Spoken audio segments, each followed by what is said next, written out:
Thank you very much for inviting me. It's a pleasure to be here. I actually grew up in the Valley. I'm a native Oregonian, and I grew up in Corvallis, and so we used to drive through Lebanon on our way up to the mountains to go skiing at Hoodoo. So that was before all of this was here, so I was quite pleased last night when I saw kind of how much development had happened in Lebanon. So it really is my pleasure to sort of start off this and the effort or the day's training, because as we all know, opiate overdose is an epidemic nationally in Oregon as well. So I'll lay a little bit of the groundwork and some of the work that we've been doing at the Oregon Health Authority, and then I know that the speakers during the rest of the day will give much more detail about this. And I hope there'll be a little bit of time at the end of my talk for questions. So this sort of outlines the problem. There were a couple of economists from Princeton, Deaton and Case, who this fall published these data, and you've probably seen this, but this is all-cause mortality. And rather than focusing on the entire population, they were looking at different groups within that. And what you can see here is, this is various countries, but when you look at the US, that's the line there, that's the white line that goes, the red line that goes across the top. So all of the developed countries are seeing a drastic or pretty steady decrease in all-cause mortality. And then if you look at what's really causing these deaths in middle-aged white Americans, it is poisonings. Now, poisoning sounds kind of funny. That's the jargon that's used kind of in public health when we're looking at drug overdose, because you really are, a drug overdose is poisoning. And so that's really what's seen the increase. You can see both, decrease in lung cancer. Of course, diabetes is kind of chugging along and increasing a little bit from the opioid epidemic. But poisonings, both drug overdose, alcohol would fall, as part of that. Of course, suicides has increased as well, and then chronic liver disease. So the thing about opioids, of course, is that, the medical system is responsible, not for an entirety, because heroin certainly, and there are illicit opioids as well. But as we talk in the speakers later today, many of the people who are using illicit opioids get their first opiate as, for example, when they're having their wisdom teeth removed. And so all of us have had opiate pain medication at some point. And then the question is, how does that become potential chronic use, both of prescription drugs as well as illegal drugs like heroin? And then what is it that we can do to start to address that problem? So in Oregon in 2014, just to bring this a little closer to home, 154 Oregonians died of prescription opioids. So again, that's the iatrogenic part of this problem. The good news is that specifically these opioid overdose deaths in Oregon has declined. I'll show you a graph about that. That's prescription. And one of the things, of course, is as we're starting to deal with prescriptions, we are concerned about are people then moving over to heroin. I'll show you a figure on that in just a minute. In addition, hospitalizations, 330 Oregonians were hospitalized specifically for prescription opioid overdose, and the cost of care was more than $9 million. In addition, there were 4,300 Oregonians hospitalized for opioid use disorder diagnosis, so a treatment piece. And overall, and we get these from surveys, but more than 200,000 Oregonians, or 5% of the population, self-report, so this is a survey, but non-medical use of prescription painkillers. So there are a lot of medications out there that are both doing good, but there's a lot of harm being done from them as well. So as I mentioned a minute ago, we actually have a little bit of good news in Oregon. From our peak back in 2006, 2007, we've actually seen a decline of the blue line is the prescription opioid overdose. Other states have seen these graphs kind of cross, where the heroin has taken over from the prescription opioids. In Oregon, we have not seen that. So that's the good news. Of course, the bad news is that heroin deaths are not declining at all. As you can see that yellow line, they're pretty, they've increased from the mid-2000s, but are holding steady. So again, as an epidemiologist and a public health physician, I don't care just about one thing. I don't care about prescription opioids by themselves. We really care about what is it that is killing people prematurely. So when we're addressing the prescription opioid issue, we really do need to think about that in the broader context of illicit drugs as well. So to help address this, we pulled together an opioid initiative to sort of look at what the different aspects and what were the different things that we could be doing about them. And I hope you all are familiar with the triple aim of the Oregon Health Authority. That's improving population health, improving care, and decreasing healthcare costs. So when we apply this specifically to opioid overdose, it's increasing the deaths and the hospitalizations that I just showed, as well as emergency department visits that are related to whether it's opioid misuse and or drug seeking related to opioids, and decreasing misuse overall. Improving the care, of course, involves people are getting prescribed opioids for a reason, right? They're in pain. And so it's not that we necessarily, we don't want people to be living in pain that's affecting their daily lives. So what we really need to do is to figure out how do you manage people's pain, including the use of alternative pain therapies. And then increasing the use for those people who are chronic users and are addicted to pain medications. We need to be sure that they've got access to medication-assisted treatment so that they can deal with the chronic opioid use. Again, we want to be sure that obviously this is an epidemic we want to deal with, but we can't do it by just saying we're not going to be prescribing anymore. There need to be a number of things that go into making that decision and moving that. So I sort of think of it as a spectrum of interventions around kind of, if you will, the four legs of a chair or a stool or whatever. There are too many drugs out there. I mean, that's the bottom line. There are a lot of opioids. And so we need to decrease the amount of opioids that are being prescribed. We also need to be sure that we've got drug take-back. We need to be addressing the issue of how many opioids are in circulation, if that's the word. For folks that do overdose on these medications, we need to be sure that we increase the availability of naloxone rescue.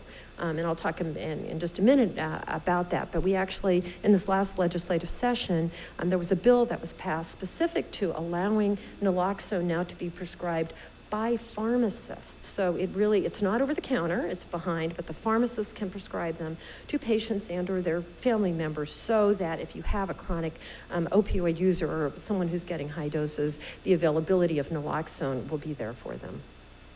Again, as I mentioned a minute ago, assure availability of the opioid treatment, medication-assisted treatment for opioid misuse disorder. And then, as an epidemiologist, I want to be sure that we're looking at the data so that we can evaluate whether or not these interventions are having an impact. So I sort of think very, very broadly that pain is in sort of four primary classes. The acute pain, and we've all had this, and we've all gotten opioids, whether it was for our wisdom teeth removal or a sprained ankle or some surgery that we've had. Then the other blue circles, of course, are cancer pain and end-of-life pain. And these are not really the issues that we are addressing today when we're talking about opioid overdose. We're talking about that big red circle on here, the chronic non-cancer pain. Now, in order to get to deal with this, so things like lower back pain, obviously you're fully aware of the issues that fall into this bucket. We need to also be looking at some of these other categories. For example, acute pain. Most chronic pain starts as acute pain at some point, and people are getting treated for that. The question is, at what point are they getting too many, or all of us, but getting too many pills to treat the acute pain that then pulls over into both a chronic situation and a chronic use of these medications. So it's not just as simple as to say, well, this is the red circle that we care about. We actually do want to look at all of these to ensure, again, that people at the end of life do have adequate pain medications. That's not the issue. But the issue between acute pain and this chronic non-cancer pain, I think it's really important for us to not, again, just focus in a very specific area, but to think about what the broader scope is. So as I mentioned, there are too many drugs out there, and there's a variety of strategies that we're using to decrease the amount of opioids that are being prescribed. So implement opioid prescribing guidelines. Now I have to say, this is a one sentence here, and it's a lot easier said than done. There is a lot that goes into this. Now, at the federal level, There have been promulgated, I will say, some guidelines around opiate prescribing. CDC had them, posted them in the Federal Register. I don't think those are finalized yet, but they're in the process because they were getting feedback, and there was a lot of comment about what these guidelines. But again, I think it's important to have some sort of federal structure. There's been an awful lot of work that's happened at the local level. Again, we're talking about the work that has been happening here in the Valley. Jim Shames will talk to you in a little bit about Southern Oregon. That was really pretty far ahead in developing not only prescribing guidelines, but a pain management group, because it's part of the broader context. But at least at the state level, we are going to be developing guidelines over the next 6 months. We're pulling a group together, primarily of different state agencies and organizations, and boards, because one of the things that'll happen is that if you only have prescribing guidelines in one area and not in another, patients are smart and they will go to where they can get medications that they think. So we really need some standard, not only at the federal level, but at the state. But that does not in any way say that the guidelines work and or pain management work that is happening, this task force at the local level, are extremely important as well. So the guidelines, as I already mentioned, need to address not only the chronic, but at least make reference to what's happening with acute pain and the movement from treating acute pain over to chronic.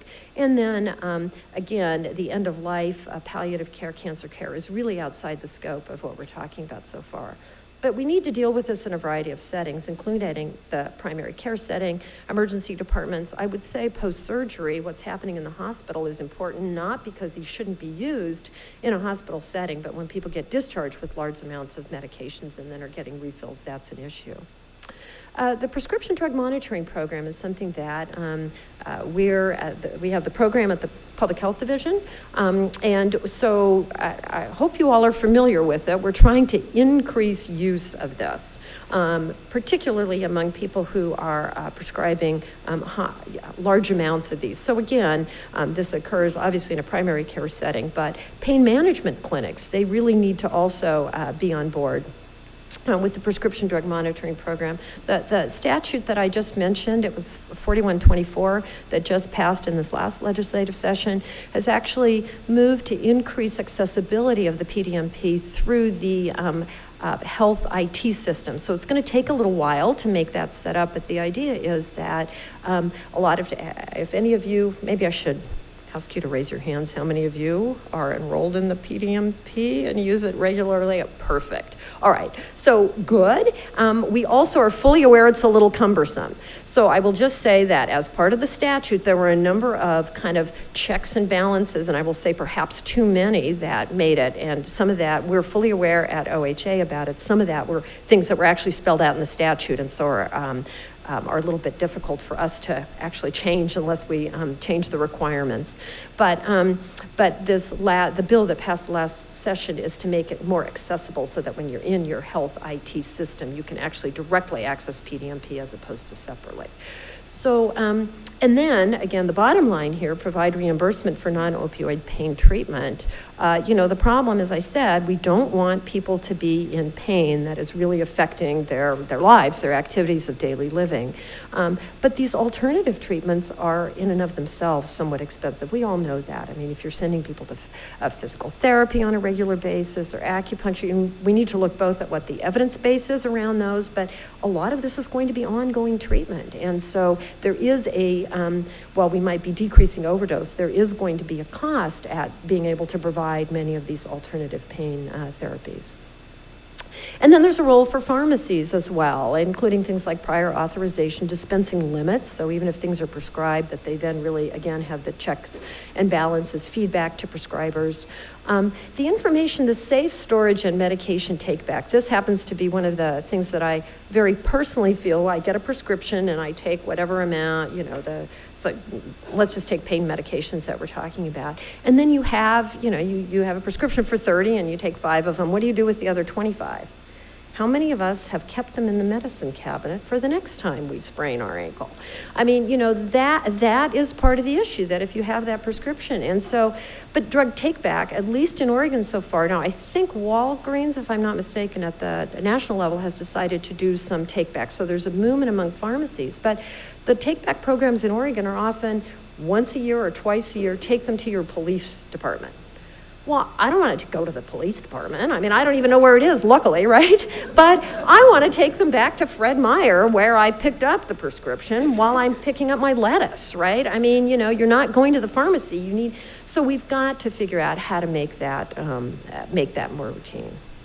So I mentioned naloxone, and again, this is really, it's good news. It can be co-prescribed, or at least patients who are on opioids need to be aware. Even for those who don't get a prescription from physicians, can get it at the pharmacy at this point.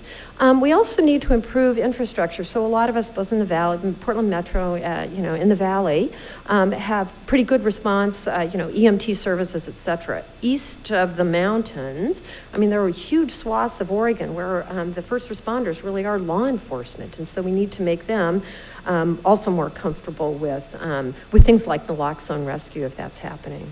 How many of you are familiar with the Good Samaritan Law?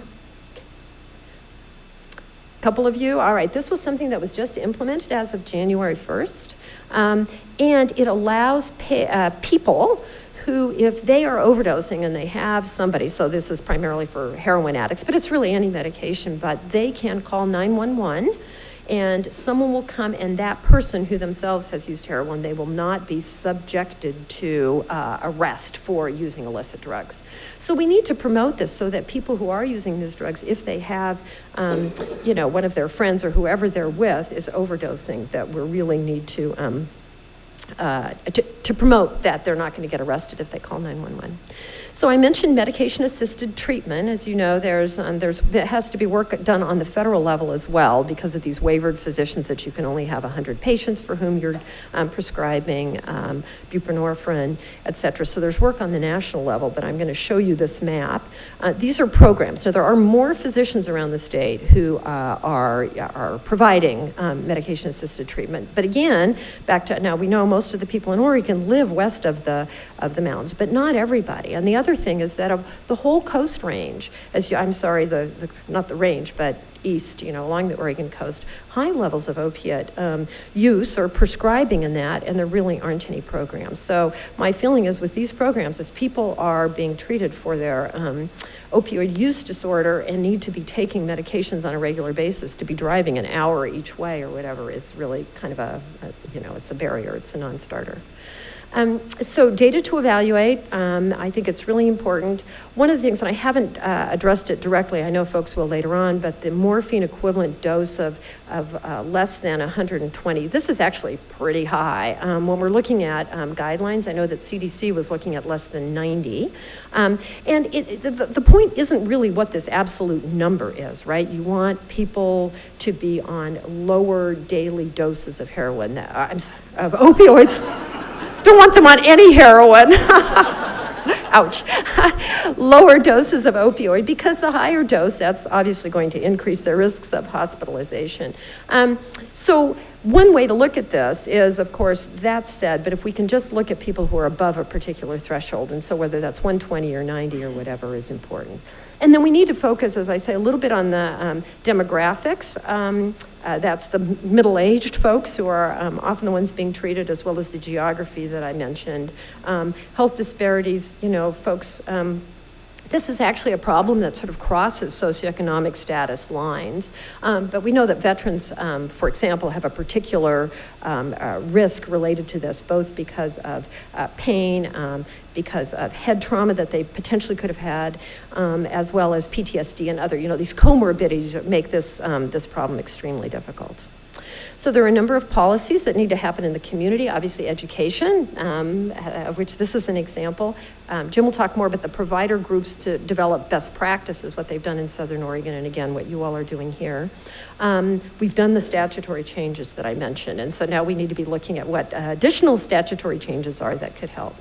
I put this one up here not so that you can see all of the detail, but just to say this is not what the Oregon Health Authority is doing, nor is it what any system. We really need a huge variety of partners. This has been really a sticky wicket to get into. It's a huge problem, and as you can see, that this isn't even encompassing everybody who has something. But obviously the federal, I had mentioned, state and local, the healthcare system, community programs, law enforcement, not-for-profits, et cetera. Everybody has a stake in this. So I will I know I'm running out of time, but as I said, we have PDMP. One of the things that we have is the coordinated care organizations have adopted as a performance improvement project, a PIP, opioid overdose as one of their issues, or limiting that. And so we developed a toolkit. All of this is on our website, which I'll show at the very end. This is close to my last slide, but I put this up here around prescribing guidelines. Again, not so that you all can read the detail, but it's not just as simple. I mean, you could say the prescribing guidelines should be, nobody should have any patients that are being treated with more than 120 MED or 100 or 90 or whatever that threshold is.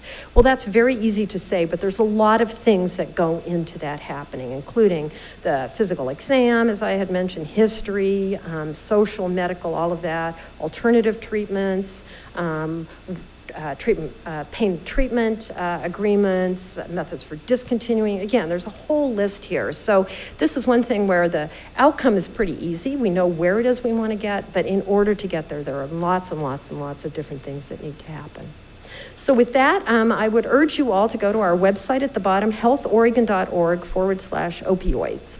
And the purpose of this website is not that we have all the answers. It really is kind of a website to coordinate all of the different efforts that are happening. And so it's mostly links to what's happening at federal level, what's happening at some of the local level documents, or for both patients and for providers, as well as data. There's an interactive data tool, so you can click on what your area of Oregon is, and you can see what the hospitalizations is, what the prescribing is in that area, et cetera. We're really lucky to have Dr. Anna Lembke coming or here to present today. Really lucky because it almost didn't happen given the weather on the West Coast and flying into various airports. But she got in late last night, got enough rest, and so she's here today to present to us. Dr. Lembke is an assistant professor of psychiatry and behavioral, is an assistant professor of psychiatry and behavioral sciences at Stanford University Medical Center. Dr. Lembke received her undergraduate degree in humanities from Yale University and her medical degree from Stanford University. She continued on at Stanford to complete a residency in psychiatry and is board certified in both psychiatry and addiction medicine. Dr. Lembke also serves as program director of the Stanford Addiction Medicine Program, chief of the Stanford Dual Diagnosis Clinic, and chief of the Stanford Addiction Psychiatry Initiative. As a member of the Stanford faculty, Dr. Lembke sees patients, teaches, and does research. Her current work focuses on understanding the socioeconomic and cultural factors driving addiction. Please help me in welcoming Dr. Lembke.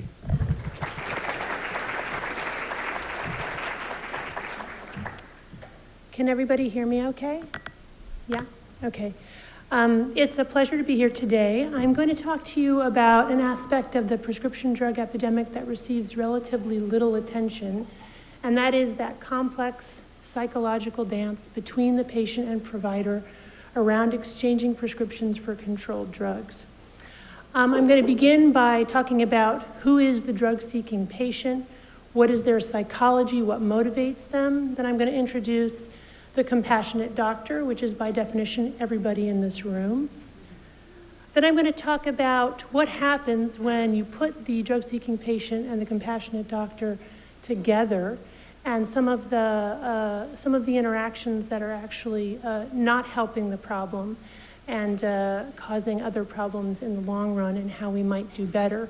My hope is that by increased psychological awareness of how complicated that interaction is and how hard that interaction is, we can be a little bit more self-aware in real time with our patients and change it up a little bit. So I have no conflicts of interest to report except for my internal psychological ones. And you will be hearing about those. I do have, however, a bias, and that is that because I'm an addiction medicine specialist, and most of my practice now is seeing people who have become addicted to drugs, including prescription drugs, I don't get to see the good outcomes of people on chronic opioids. I know they're out there. So first of all, you can't open the paper today without recognizing that we're in the midst of a so-called prescription drug epidemic, right? And there's a lot that's been done since the CDC declared an epidemic in 2011. I'm just going to put them here quickly and review them. The prior speaker talked about some of these already.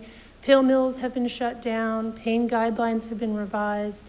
Hydrocodone was rescheduled from Schedule 3 to Schedule 2, making it more difficult to prescribe. The FDA is pushing abuse deterrent formulations. Naloxone is approved. Prescription drug monitoring programs have been invigorated. Pharmacy lock-in programs have been implemented where patients who are overusing opioids are restricted to just one pharmacy and/or just one prescriber. We now even have some murmurs that Medicaid is going to start paying for residential addiction treatment, which would be really revolutionary and fantastic. But despite all of these interventions, this is a not very easily to see graphic from the New York Times, a recent article showing that the prescription opioid and prescription drug overdose death is increasing. I'm going to tell you how I read graphs. Orange is bad. If you start up here, you can see in 2003 versus 2014, there's a lot more orange. In 2014, a lot more people dying of prescription overdose deaths driven primarily by prescription opioids. This is just more recent data from the CDC. Again, this really salient thing here is that very last bar graph in 2014 shows us that the overdose opioid deaths are increasing despite all of our efforts. So what I would suggest is perhaps one of the areas where we could focus some of our attention is the doctor-patient relationship. So first of all, let's talk about who is the drug-seeking patient. For the purposes of this discussion today, the drug-seeking patient is the person who is trying to get prescription drugs from their provider for their personal use because they have become dependent and/or addicted. I'm not talking about today those illegal elements who are trying to get drugs to sell them or divert them in other ways. I want to say that the descriptions that will follow are playful categorizations and not intended to make fun of drug-seeking patients or make light of their predicament, but just to talk about some of the complex manipulative techniques that patients use to get prescriptions from their doctors. I'm guessing that many of you will have experienced these in your practice. First of all, there's the senator technique. These are patients who use the filibuster, waiting to the last 30 seconds of their appointment with you to ask for a refill.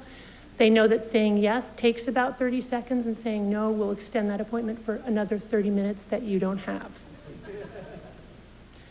The sycophant is the flatterer. These are patients who tell you that you're the best doctor they ever had, so much better than their other doctor who didn't understand them. Early in our careers, we actually eat this stuff up. We love it. Later, we realize, uh-oh, I'm soon going to be on the hit list with this patient. The exhibitionist, these are patients who writhe on the floor, scream out in pain, undress in your office, showing you all their various scars to legitimize and endorse to you how much pain they're in. The dynamic duo, in my experience, is typically the patient and his mother. The mother is crying, the patient is writhing on the floor. Really hard to say no to that combination. The city mouse and the country mouse. So the city mouse is the person who walks into the ED and says, I'm allergic to every pain reliever except for IV Dilaudid with a Benadryl chaser. The country mouse is the patient with a sweet, sunshiny face who says, well, I knew somebody who got something called Oxy, and being the helpful codependents that we are, you volunteer OxyContin. And the patient says, yeah, that's it. You write up the script. The loser, this is easy to know what it is. These are the patients who are constantly telling you that they lost their prescription in the washing machine, in the bottom of their fishing boat, fell in the toilet. Water seems to be a common theme here. The weekender, these are individuals who know to call in the evenings or on Saturday and Sunday when you won't be around. This is especially endemic in academic treating hospitals where they know the resident is so busy and overwhelmed, they'll just refill the script rather than have to tussle around whether or not it's valid. The twin, these are very difficult patients, at least among the most challenging for me. These are the ones who are also healthcare professionals or patients who are very like us in terms of demographics and education. It's very hard for us to imagine that this individual would be misusing the drugs that we're prescribing. The doctor shopper, you guys know, these are the people who go around to multiple prescribers to get the same or similar prescriptions. And then the bully, probably one of the most effective techniques. These are the patients who say that they are going to sue you if you leave them in pain, or call patient relations if you leave them in pain, or if they're in any way unhappy with your care. So let's talk a little bit about this. What motivates this kind of manipulative drug-seeking behavior? Classically, when we know the patient is engaging in this kind of behavior and we have evidence, we call this malingering. Malingering means exaggerating or faking physical symptoms or illness for secondary gain. But I do not think that malingering adequately captures the complexity of the drug-seeking patient. If we really buy into the idea that addiction is a disease, then these people are largely driven by their disease of addiction, which doesn't mean that they don't know they're manipulating us. They do. But that the physiologic need is so intense for the drug that it overpowers their moral compass. Nora Volkow, the head of NIDA, used this metaphor to describe it. Imagine that you were starving and that your children were starving and you hadn't had anything to eat for a week. You too would probably go to extreme lengths in order to acquire food. If you think of it that way, I think you may be able to have a little bit more compassion for these patients. Likewise, if we really embrace this idea of neuroadaptation of addiction, I think we can better understand this dysphoria-driven drug seeking. So I'm going to ask, in order to understand this neuroscience, and this is the way that I have distilled down and understand this neuroscience, I'm going to ask you to imagine for a moment that in your brain is a scale on a fulcrum which is in balance, okay? And this scale in your brain is there to tell you whether or not you're experiencing pleasure or pain. So it's evolutionarily adaptive. You need that scale to be there. When the scale tips to the left, you experience pleasure. When it tips to the right, you experience pain. So let's imagine that you like chocolate. I like chocolate. I have a little bit of chocolate, right? And my scale tips a little bit to the left. There's dopamine released in the extracellular neurons. I'm all happy. It tasted good. And I think to myself, I want to do that again. So I have a second piece of chocolate. But what happened when I had that first piece of chocolate is the brain immediately adapted to the presence of that chocolate because the brain does not want to be tilted one way or another. The brain wants to be balanced. So a bunch of gremlins hop up here on the right-hand side of this scale, right, when I have my chocolate, and tip it back here. They downregulate dopamine. They downregulate dopamine receptors. This is a simplified version of the neuroscience. And then all of a sudden, when I have that second piece of chocolate, guess what? I don't get much of a tip at all, right? Because I've got gremlins over here. The brain has adjusted to the exposure of that pleasurable experience, okay? Now, we're going to switch out the chocolate for methamphetamines or opioids or alcohol, anything that we know has addictive potential. When I ingest, not only do I get a little bit of a bump, I get a great big huge chip on my pleasure-pain balance, a huge surge in dopamine, okay? Now let's say I'm vulnerable to addiction, so when my gremlins hop on the right-hand side and tip that up again, am I gonna let those gremlins win? No way! I'm gonna drink more and more and more to try to overcome these gremlins, bringing my brain into balance, because I want to continue to experience whatever pleasurable experience I have when I use that substance. Now imagine that I use that substance, let's imagine it's opioids, for days, weeks, months, even years. You can imagine the enormous number of gremlins here on the right side of my brain that are adapting to the presence of that substance. Something happens in my life, I decide I need to stop using. Maybe my doctor refuses to prescribe any longer for me, okay? And so we'll take off the weight of my opioid prescription, my Norco, my Percocet, whatever it is, takes it off. So what happens? My pleasure-pain balance, tip, tip, tip, tip, tip, tip, tip, tip. And here I am in homeostasis, right where I need to be. Do I stay there? Absolutely not, because those gremlins aren't that fast, right? They take days to weeks to months to jump off again. So what happens now? Tip, tip, tip, tip, tip, tip, tip. I'm now experiencing pain, okay? And this is the acute pain of withdrawal, but it's also the sustained pain of recovery, okay? So now these gremlins, they take a really long time and they're slowly getting off, and meanwhile, I'm here really dysphoric in a lot of pain, and what am I gonna do? I'm gonna look for opioids again. And I need to get opioids not to get high, but just to level my balance to feel normal again. When individuals get into that state, that is the state that we call addiction. The drug-seeking behavior is compelled by the dysphoria-driven relapse. This is what craving is right here. This is craving. Okay, let's move on now to the compassionate doctor. Who is the compassionate doctor? By definition, doctors are pleasers. Very early on, they figure out how to navigate the complex maze of the school system, straight A students, to get to the pinnacle that they need to get to in order to get to medical school in the first place. So these are people who are pleasers, we're people who figure out how systems work. This is really important.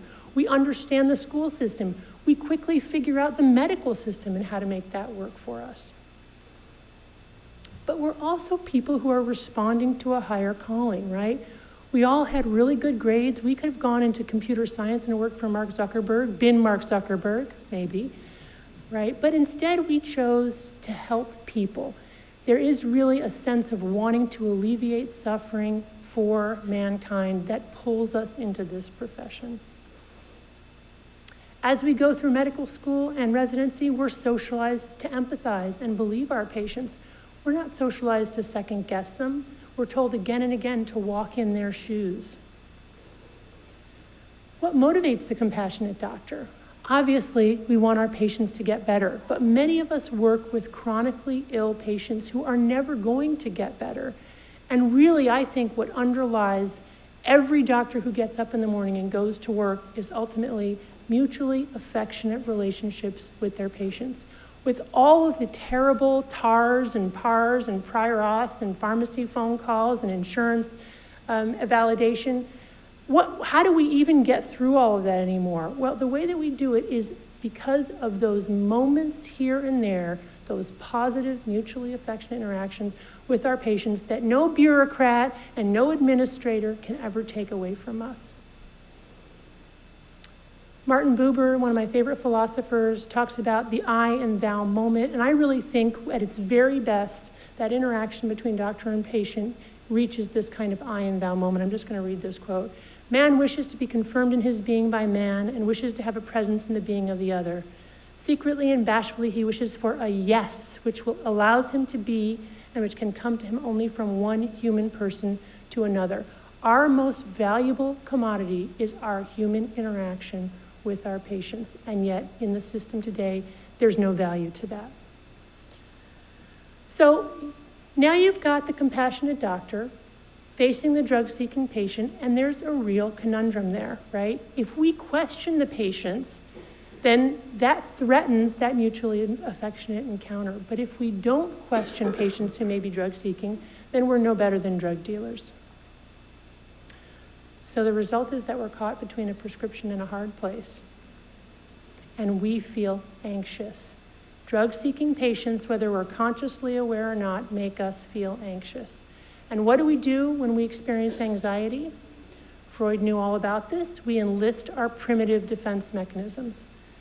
So defense mechanisms are, by definition, unconscious, right? They're tools that we use as coping strategies when we have to deny the reality that we are experiencing. They're different, though, from explicit coping strategies that we consciously engage to deal with difficult circumstances. Defense mechanisms are primitive, they're unconscious. How do defense mechanisms work? Basically, we're experiencing intolerable anxiety. In the face of that intolerable anxiety, we enlist defense mechanisms in order to decrease the anxiety so that we can continue to function and not have to experience those negative emotions. One of the most common primitive defense mechanisms is denial, and we as physicians actively engage in denial around drug-seeking patients. We just sort of shut our eyes a little bit and pretend like it's not really happening and move on. Projection is a primitive defense mechanism in which we take the emotions that we're experiencing and project them onto the other individual. We disavow that we're experiencing that emotion. Classic example of this is when we're experiencing rage toward a patient. But rage, that's not compatible with my image of myself as a compassionate doctor. So instead, I project my rage onto the patient and I call them a borderline. Splitting, I talked about a little bit. That's where we categorize our patients into good patients and bad patients. I have certainly been guilty of this many times over the years. I sort of did it in a more subtle way before I became aware of it. There were my good patients, the ones who liked me and I liked them and did what I said and didn't take up too much time and weren't too complicated. And then were my bad patients, but I thought of them more as they weren't real patients. They were my disability patients, my chronic pain patients, my addicted patients, my bad patients. Passive-aggressive is a classic defense mechanism. The main form of passive-aggressive defense is procrastination, and we use this with our drug-seeking patients, not calling them back, not scheduling timely appointments, not spending time with them on rounds, right? We kind of push them away so that we don't have to deal with them. I also want to say that although I'm talking about the internal psychological struggles of compassionate doctors and drug-seeking patients, clearly we are not working in a vacuum. There are also enormous pressures on us to prescribe prescription drugs. We need to palliate pain, prescribe pills because that's what's reimbursed, perform procedures because that's what's reimbursed, protect our privacy, protect patients' privacy. 42 CFR doesn't even allow us to communicate with the guy down the hall who's still prescribing the Vicodin while I'm trying to get the patient off the Vicodin. And we have to please patients. This is an online review of me by a patient who I don't remember. And his name is Corey, or at least that's what he puts on here. And he gave me 1 star. I'm gonna read to you what Corey said about me. Really wish I had seen this site's reviews before making an appointment with this physician. By the way, there were only other good reviews on that site, 2 of them. She provides the kind of care that will make you wish you had never sought help in the first place. Wrong diagnosis, wrong medication. In some cases, this can be terrible. Seek help from someone else. So as it happens, my 11-year-old son found this review of me online and said, "Mom, is this you?" And gee, I think that is me, you know, but like the shame, right? I mean, I can laugh about it now, but when I first read it, I was really filled with shame. And so this drive, this patient satisfaction surveys, I think really has impacted our propensity to prescribe drugs that patients are seeking. This is a wonderful article from the Archives of Internal Medicine on the cost of satisfaction, what impact patient satisfaction surveys has on patient health outcomes. I'm just going to read you their conclusion. In a nationally representative sample, higher patient satisfaction was associated with less emergency department use, that's good, but wait for the rest of it. But with greater inpatient use, higher overall health care and prescription drug use expenditures, and increased mortality. If your patients like you, they're more likely to die early.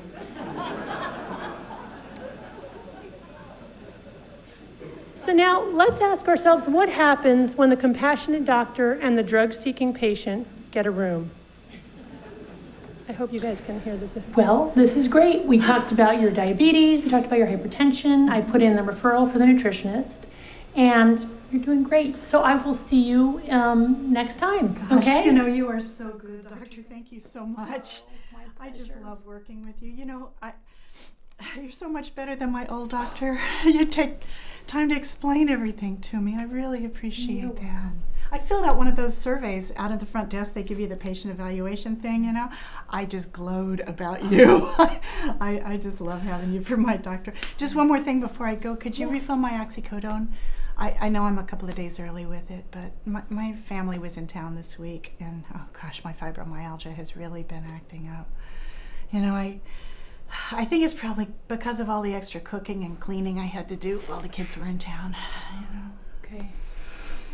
Yeah, I'm not sure that's a good idea. I think I just gave you an early refill last month. I mean, I'm not sure. I'd have to check the computer. No, I don't think so. I don't mean to bother you.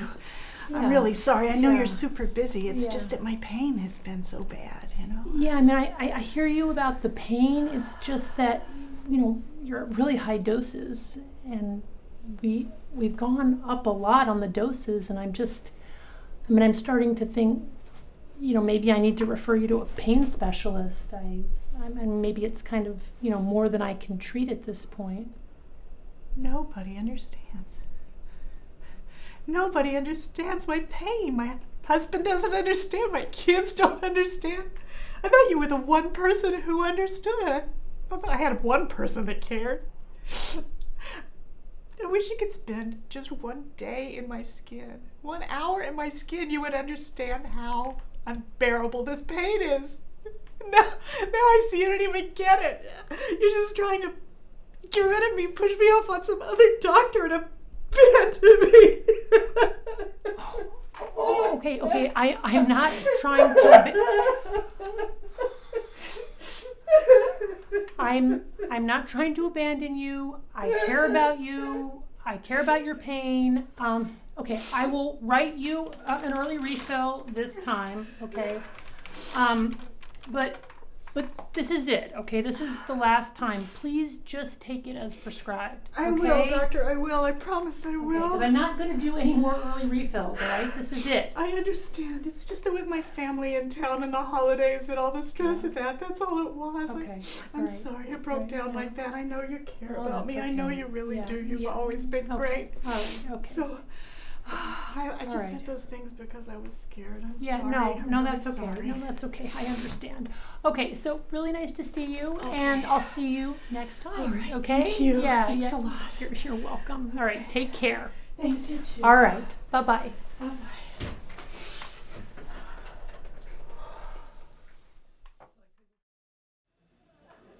All right. All right, so not my proudest moment, but I can tell you it just happened last week, same exact thing.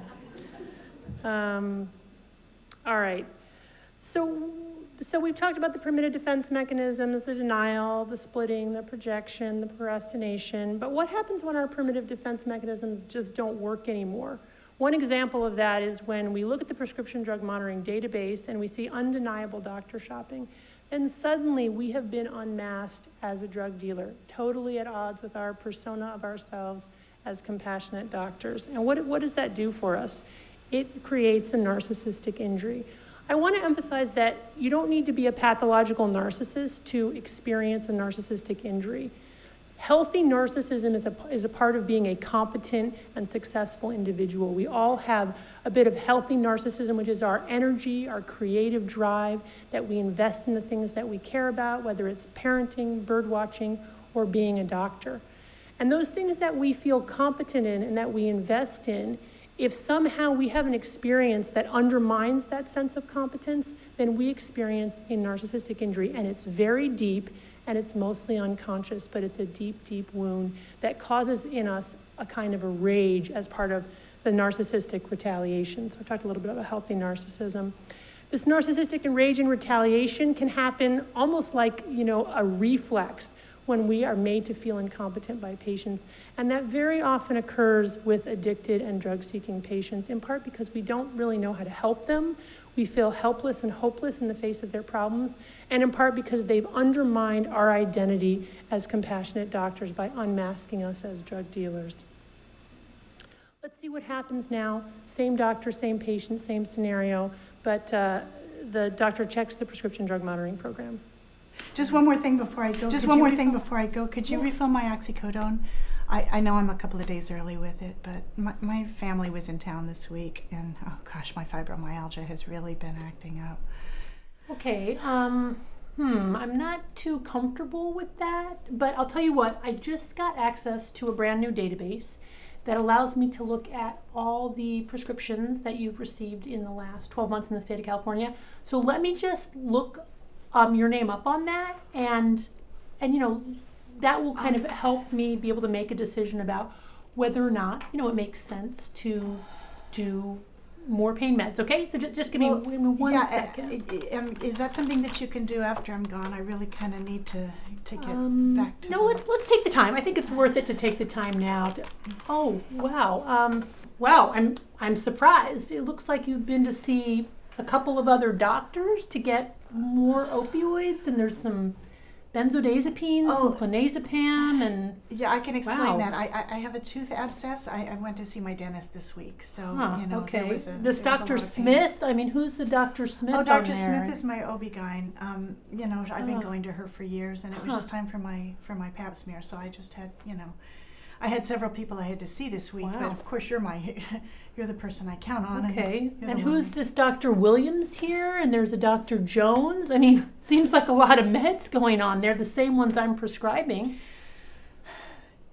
Well, I have a medical condition that involves pain, so this pain medicine is obviously something that I need in order to manage the condition. I don't know why I feel like I have to defend myself about this. Okay, well, I'm sorry, but I'm not going to be able to prescribe opioids anymore for you. I mean, you're obviously addicted, and I'm not going to be able to.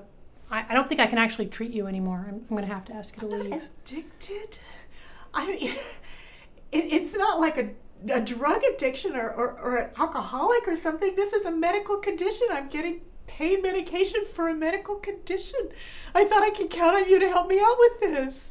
This is the only medicines that help with my pain. I'm sorry, but it is clear, I had no idea that this was going on. Had I had any idea, I would not have prescribed the way I've been prescribing. So I'm sorry, I can't treat you anymore. You betrayed my trust. You broke the pain contract. I'm sorry, you're going to have to leave. Aren't you a person who's supposed to help take care of someone with a medical condition? I'm going to have to ask you to leave now. Okay, I have my next patient waiting. Thank you. Obviously, this doesn't solve the problem either and may even create new problems. Dr. Pasek has coined this term opioid refugees to describe this cohort of patients who for more than a decade got voluminous amounts of opioids from their doctors and now can't get anyone to prescribe for them, or sort of wandering around from clinic to clinic trying to find. And of course, after that many opioids over that many years, you could think about the neuroadaptation in the brain. There's a good likelihood these individuals are going to have a very hard time ever being off of opioids. We had the national overdose deaths increasing in heroin. We saw that here even in the state of Oregon, the last speaker. And there's some speculation that that's partially driven by individuals who can no longer get prescription opioids from their providers. So the question really is, how can we do better than this? Number one, don't do this. Don't permanently retaliate and fire your patient and abandon them and all those different things.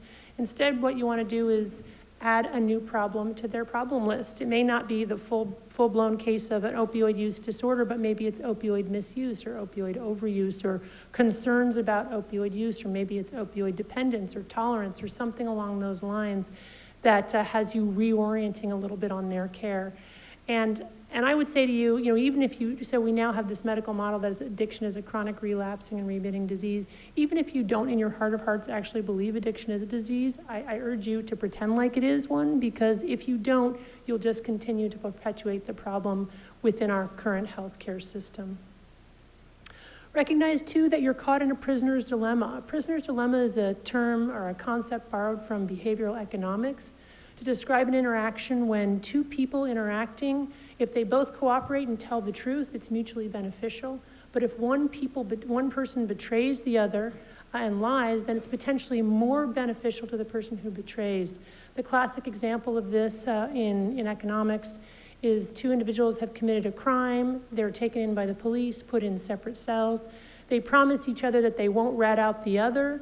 And if they indeed do not confess, then each of them ends up getting a year in prison. If they both confess and tell on the other, they each get 20 years. But look what happens if one confesses and one doesn't. The one who confesses gets parole. The one who rats out the other and cooperates with the police gets parole. And the one who kept his mouth shut gets life in prison. So the point here is that we are in a prisoner's dilemma with our patients because we can't exactly know whether they're cooperating with us or not. We have certain tools now that we didn't have before, urine tox screens, the prescription drug monitoring base, but always we're in that situation of not exactly knowing what they're doing with the pills that we're prescribing and whether or not we're still in a therapeutic role vis-a-vis that prescription. So Axelrod's an economist, and he set up this computer simulation game or a competition all over the world to ask people to say, for an iterative prisoner's dilemma, okay, the dilemma that I described, if these people meet again and again and again, what is the best way to deal with that interaction? And what he found from many, many different computer simulation codings that were submitted to this competition was that nasty strategies where nobody ever cooperated with anybody else, terrible outcomes over many iterations. Equally important, always cooperating and always being nice, even when one party was betraying, terrible outcomes. So what was the winning strategy? Turns out the winning strategy was also the simplest strategy, just 4 lines of basic, and it was tit for tat. So what is tit for tat? Tit for tat means begin by cooperating and then repeat your opponent's last move. So in some ideal world, it would be fabulous if we had a pain specialist on one hand down the hall and an addiction medicine specialist on the other hand down the hall. But the truth is, we don't have that. And we're all sort of operating in our little practices, trying to make do with our patients and our prescription pad. I have found this to be a very helpful strategy in my practice. You start out by cooperating. I'm going to prescribe this to you. This is the way you're going to take it. Here's the pain contract. You come back in a month, I check the PDMP, looks good, do a urine tox or whatever your protocol is, no early refills. You say you're functional and doing well, okay, I'll write you another 30 days. And you keep going on like that until which point the patient betrays the contract. Maybe there's cannabis in their urine tox screen and you said no cannabis. Maybe cannabis is fine, but cocaine isn't. Maybe you found another doctor on everybody's got their own practice, right? You found a doctor, on another doctor they went to see, got another opioid. The point is, as soon as they defect, you need to react. You don't need to retaliate and boot them from your practice, but you need to react commensurate with the transgression. So if you went on and found that they went to the dentist and they got another opioid prescription, they didn't tell you about it, you say, I'm a little bit concerned about that. I'm going to give you 2 weeks worth of opioids and have you come back in 2 weeks and check it again, just to make sure that we're not getting into some kind of gray area here that I think ultimately would be harmful for you. And that's the bottom line message to your patients. I'm not doing this to punish you. I'm doing this because I care about you. I'm a compassionate doctor, and I want you to be okay, and these are dangerous drugs. So some ways to respond to aberrant behavior with tit for tat: limit prescriptions, increase visits, reduce the dose, get the urine tox screen before prescribing. You can think of a million different things that you might do that fit into your practice, but the main thing is don't ignore it on the one extreme and don't retaliate and kick your patient out of their practice on the other extreme. This is just our California prescription drug monitoring system. I'm just showing it to you as an example. This is a patient of mine who got addicted to Ambien, and you can see he went to 3 or 4 different doctors in one day to get those prescriptions. I never would have known this. This is a doctor and a lawyer. I never would have known if I had had access to this. It's just a little plug to check your PDMP. Sounds like most people in this room are doing that based on a show of hands in the last talk. Is there a double-blind, placebo-controlled randomized trial for tit for tat? No, there's not. But there is a whole wealth of data in the addiction literature called contingency management data that shows that swift consequences commensurate with the transgression are much better than severe consequences in a distant future. Also importantly, when you're using tit for tat, you want to reward for good behavior. So if you reduce them down to a 2-week prescription and coming in and getting your tox screen, and now you've gone by 6 weeks and the urine tox screen is clean and the PDMP is clean, go ahead and give them a month's worth again. So you want to reward for course correction. And finally, based on today, I hope you will, if you're not already, engage in mindful prescribing. Be aware of when you're narcissistically injured. Be aware of when you feel angry and hateful toward a patient. Ask yourself, now, why do I feel this? Is it that they've injured my sense of competence? And because I'm feeling helpless and incompetent, I'm retaliating. Try to get to the root of that. And also try to frame this behavior as part of a chronic disease process known as addiction, rather than as a patient who's just trying to get the best of you. Thanks for listening.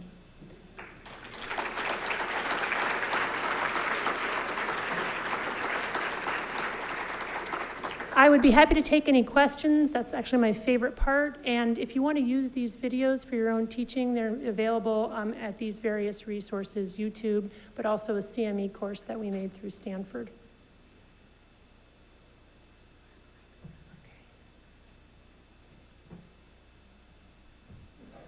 So you guys got to ask questions. I came all the way from Stanford, and this is what I come for. I want to hear your guys' thoughts and experiences. And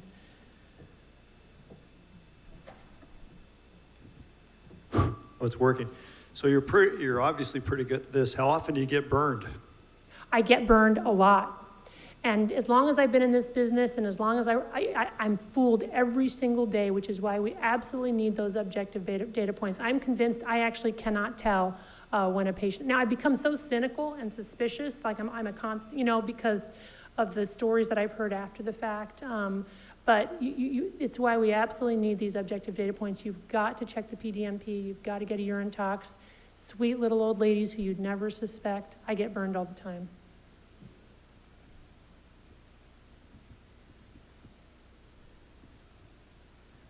So do you have any suggestions for the first time you're seeing a patient and all the evidence leans toward, that you can see so far, leans towards the person having an opiate use disorder, previous provider, with abnormal tox screens, things not prescribed, multiple ER visits, it just says that to you.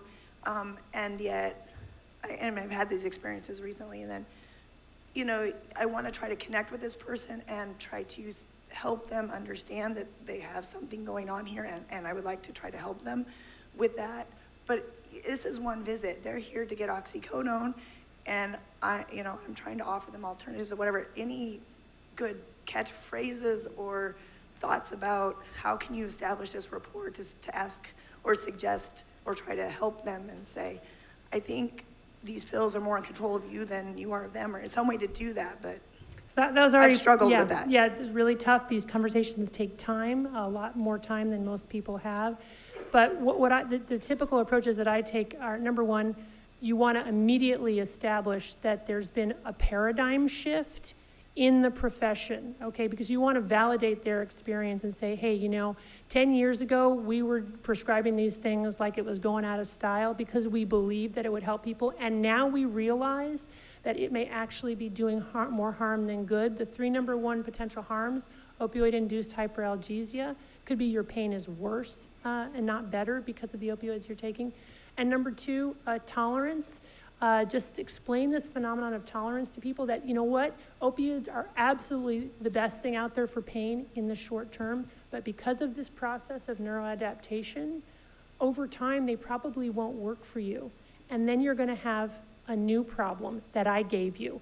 You're going to be in as much pain as you were before, and now you're going to be physiologically dependent, and we're going to have to taper you off, and that's going to be more pain until we get you all the way off. And then the third thing is that, I really, really normalize addiction, and I really take on a lot of professional responsibility. I say, I think you may have become addicted to these pills, and you are definitely not the only one. And we care about your pain. I care about your pain. I want to help you with it. But I also want I want to treat your addiction. We need to look at that. So that's kind of my, my spiel. It does take time, and you have to kind of get their head oriented around it. If building an alliance is important, patient satisfaction surveys, or if you're in some kind of private practice, and if patients complain about you or you lose patients because they don't like you, you don't want to hit them over the head with a hammer in the first visit. You want to kind of start to slowly go into it, but I wouldn't give it too much time before you start to say, I think we need to start to move down. And then when you are taking them down and off of opioids, they need a tremendous amount of psychological support. They need to be continually reminded that every time they go down on the dose, their pain will flare, and it's withdrawal-mediated pain. It's not a resurgence of their underlying pain condition. There's light at the end of the tunnel. You have great hope and faith that when they're all the way off, their pain will actually get better, but it will take time. An enormous amount of empathy and compassion. I know this hurts. I know this hurts. I know this hurts. I'm so sorry. I'm so sorry. I know it hurts, but we got to do it anyway. So I'm wondering, early on we were hearing that there is pseudo-addiction, and so perhaps the patients who are seeking are actually not being adequately treated, although now we understand that maybe people on chronic opiates, their pain really is no better than when they're not taking chronic opiates. So is there such a thing as pseudo-addiction, or should we get rid of that concept? So that concept of pseudo-addiction is based on one very small case report. One of the co-authors was actually later became a high-level administrator at executive at Purdue Pharmaceutical, not to discredit the original paper, but yeah, I don't think that pseudo-addiction is a useful concept, partially because we're really trying to make up for the 20 years of when we called drug-seeking and addiction pseudo-addiction. I think at this point we really have to acknowledge that we don't have good evidence that opioids are a good treatment for chronic pain, and that if you have a person engaging in manipulative drug-seeking behavior, it's like not okay under any circumstances, even if part of what driving them is the physical pain. So to make a long story short, I'm not a big fan of that concept. So I work in the emergency room, and it's nice to see your doctor scores up there, because that happens to me quite often. I'm probably well known for more complaints for not giving narcotics. But as I look at this problem, and I have partners who, in a busy ER, say it's just easier to give them their candy. Just give them their prescription, they go on, I don't get complaints, I don't know if it's because they like me more or not, I just have to deal with it. Right. How do you work with those partners where these physicians or these patients just come in and it's the lottery? Oh, Dr. McCune's on, I'm not gonna get anything, I'm gonna leave. If I come in another day, I'm gonna get this other doctor, my odds are better. How do we work on that? So that's a great point and a very common complaint. You're in a group practice or some kind of group setting. You practice one way, but your partner practices another way. The only way that I know to deal with that is the Bloomberg approach. Mayor Bloomberg, New York City, he basically just said, we're going to have a policy for all emergency rooms, and we're never going to give more than 3 days for lost or stolen, more than 3 days of opioids for lost or stolen prescriptions, et cetera, et cetera. And so when you're in that setting where you have a conflict between providers, you need to all come together and based on the latest evidence say, we need a group policy. And that policy needs to be blown up onto a great big poster board that we're gonna put on the wall. And then it also gives you an out with patients. You can sort of like say, I feel your pain, literally and psychologically, but look, there's our policy. Because not only are opioids probably not helpful for you in the long run, but we have a public health disaster. We have flooded the market. Teenagers are finding it in everybody's medicine cabinet and dying from it. So therefore, the public good needs to outweigh, potentially in your case, the private good. Yeah. Thank you. Excellent talk. Thank you. Question for you about Stanford. Do you have any input on the pain program? Is there any cross-pollination between your department and Sean Mackey's? Yeah, so the question about cross-pollination between my department and Sean Mackey's, I spend about 1 day a month in the pain clinic, and in the last 5 or so years, the pain department has been much more receptive to the idea that some of their patients have become addicted to the medications, and they really want help with these patients. So I've seen a huge shift, not only in Sean Mackey's thinking, but overall in our department. Interestingly, too, Sean and others are now looking at the idea of using opioid blockers to treat pain. So that's an interesting concept. If you remember that pleasure-pain balance, right? When we keep adding pleasurable stuff, all the brain does is adapt to bring us back into homeostasis. What if, for the treatment of pain, you add something that blocks opioids? Then maybe your endogenous dopamine receptors will upregulate to bring you back into balance. This way, you take the naltrexone away, and you might even have a little bit of a high. I don't know, but certainly there's been a huge sea change in the way that we're approaching and thinking about it. It doesn't mean that we've solved the problem. There's still a lot of prolific prescribing, but yes, it's better. Yeah, however you want to give it to, just go ahead and. The American Academy of Neurology has actually come out against using narcotics for migraines as well as chronic back pain. Has any other groups come out against using narcotics for any other medical conditions so we can actually tell our patients no? I don't know, but that's a great idea when you have medical societies backing you. And that's an important transition because for a long time we had medical societies telling us that we had to prescribe opioids or we were not compassionate doctors. People were even at one point being sued for leaving their patients in pain. So it's nice to know that things have shifted.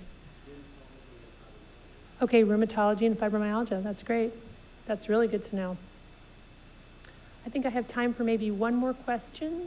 Yeah. Well, I guess it's maybe somewhat related. We have a lot of patients that either we inherited or perhaps in the past they are in chronic, not necessarily high doses of opioids, but intermediate, let's say. They're functioning, they really don't, they're not the ones that you see getting, that they're getting them from other places. Should we try to get them down? I mean, because some of them we've inherited from other providers. We didn't decide to put them on. Should we begin to, even though they are functioning, there are no problems, because of this evidence that perhaps chronically it doesn't make a difference, but they are functioning and they're not complaining or whatever, so it's often a difficult conversation because they're not the levels that are really high, but they are more opioids in the community. And do they really, it's really hard to say, are they benefiting or not when they're functioning? And Yeah, so that's a great question. And I think as part of general informed consent, you should at least discuss it with the patient and say, you know, you seem to be doing well, you're not misusing, I'm not diagnosing you with addiction, but we now have new knowledge about these opioids, their effect on the brain, the potential risks to you. There are lots of good articles now on the risks of chronic opioid therapy, and the list is long. So I think as part of informed consent, we should tell our patients that we have new information and offer them the possibility of working closely with you to get off. All of this obviously depends on your practice setting. In my practice setting, where my minimum length visit is 30 minutes, I have the luxury to do that. If you're in a family practice where you've got, 5 minutes at most, that's going to be a lot harder, and you just got to pick your battles. One more question, because I know that you were waiting. Yeah.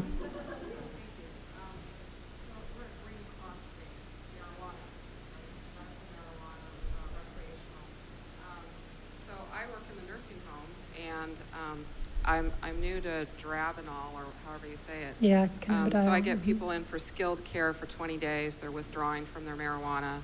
They start waving their medical marijuana card in my face and saying, "What do you mean I can't use this here?"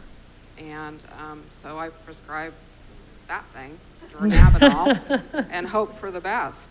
Yeah. And hope that they're not sneaking out to the smoking shack and getting their friends to bring in the stuff. So you're prescribing Marinol as an alternative to them smoking their cannabis, is that? Yeah, it's kind of crazy. Yeah, no, not at all, not at all. I just So, need to get them to yeah, so calm there's a down. reasonable argument that marijuana is a decent harm reduction strategy versus opioid analgesics, which will kill you if you overdose on them. Marijuana has a lot of adverse consequences when used in heavy amounts over long term, but typically you're not going to overdose from marijuana, and there's some data that shows in states where cannabis has been made more available, opioid overdose rates have gone down. You know what? It's an imperfect system. It's a crazy world. Drugs are everywhere.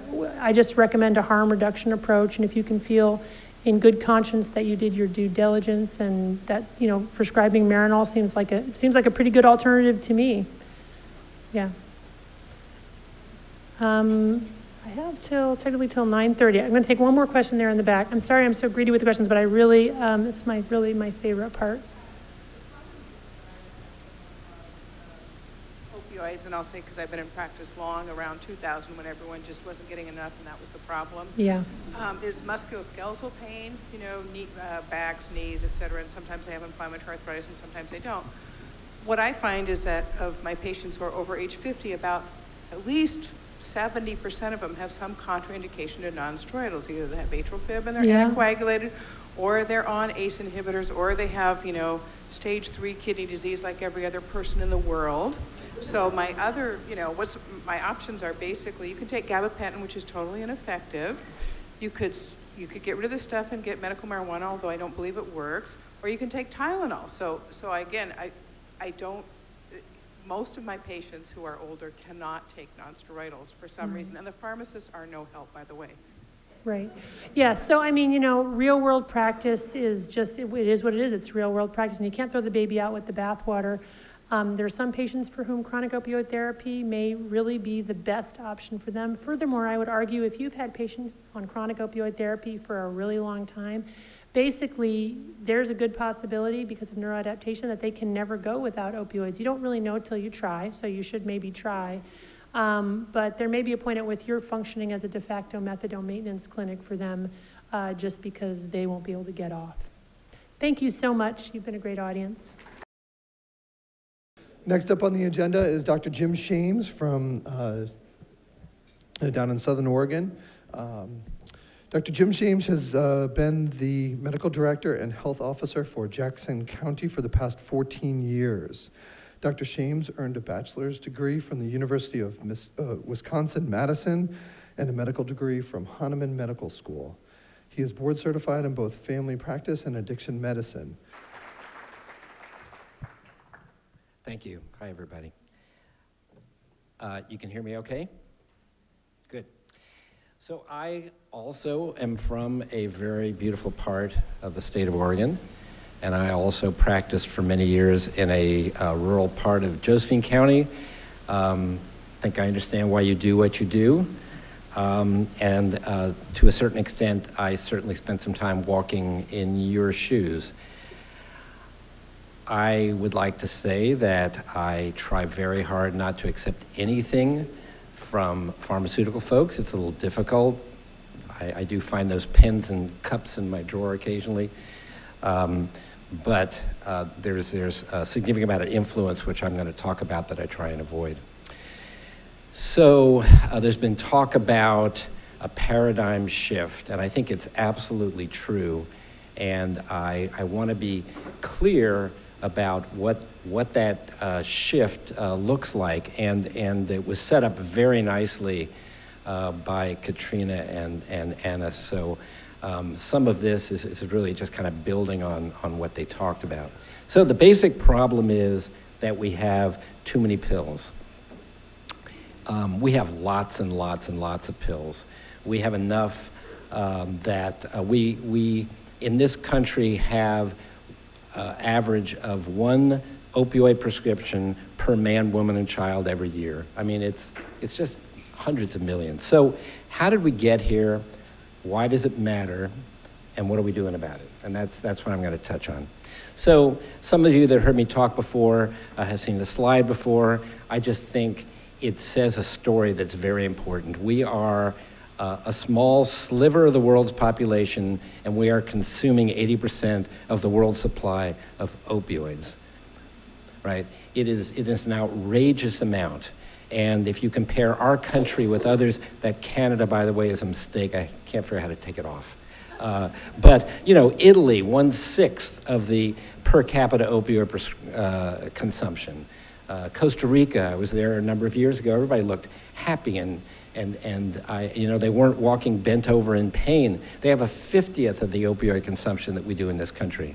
So we are awash in pills. And I think the pertinent question is, how did we get here? You know, why are we the outliers in the world with opioids?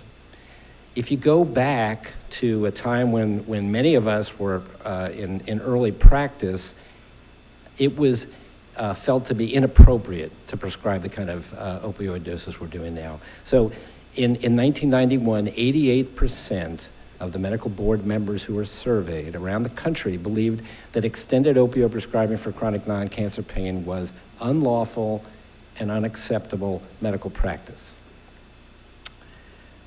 So a number of things have changed. We are doing direct advertising to our consumers, and they are led to believe that things that just aren't going well in their lives have got a diagnosis, and that there's certainly going to be a pill for it. And the advertising to us is pretty significant as well. You just have to open up just about any medical journal, and you know that that's true. Sometimes it's not so subtle, and sometimes it's extremely subtle, like the lunches and the cups. So we were told that we need to be more compassionate in the treatment of pain. And to some extent, we had been leaving some people suffering with pain. You know, people with cancer and those with acute injuries sometimes weren't getting adequately treated. And that was part of the message we all heard 25 years ago or so. Pain is the 5th vital sign. We heard from prominent physicians at prominent institutions writing in articles and journals that we needed to address pain and treat pain. We got pressure from our various licensing boards. The Joint Commission got involved. So there were lots of messages, lots of pressure. We created kind of a thought bubble around the fact that people were suffering. We needed to be giving them opioids. And then we were given so-called evidence that, in fact, if people had quote-unquote legitimate pain and you gave them opioids, that they wouldn't get in trouble. This article by Porter and Jick was quoted many times. I remember distinctly the Purdue salesperson telling me about this article. You know, 11,000 people treated for pain, very few got addicted. You know, if they still had pain, you should give them more. Porter and Jick turned out to be a letter to the editor in the New England Journal of Medicine, when these researchers were told that they were being quoted all over the country, they were totally shocked. It wasn't really a peer review article. So what is the evidence for the use of opioids for chronic non-cancer pain? 2011, they looked at 62 random controlled trials. About half were adequately randomized. The majority of them were actually supported in some fashion by pharmaceutical folks. The trials were not long-term, and even if you put all that together, there was moderate improvement of pain, chronic pain, with the use of opioids, and functional improvement was very small. Another way to look at the data is that if you look at folks who end up with an opioid use disorder after starting opioids, as the doses go up, the incidence increases phenomenally. So you have people on chronic high-dose opioids with a 171-fold increase in the risk of ending up with an opioid use disorder.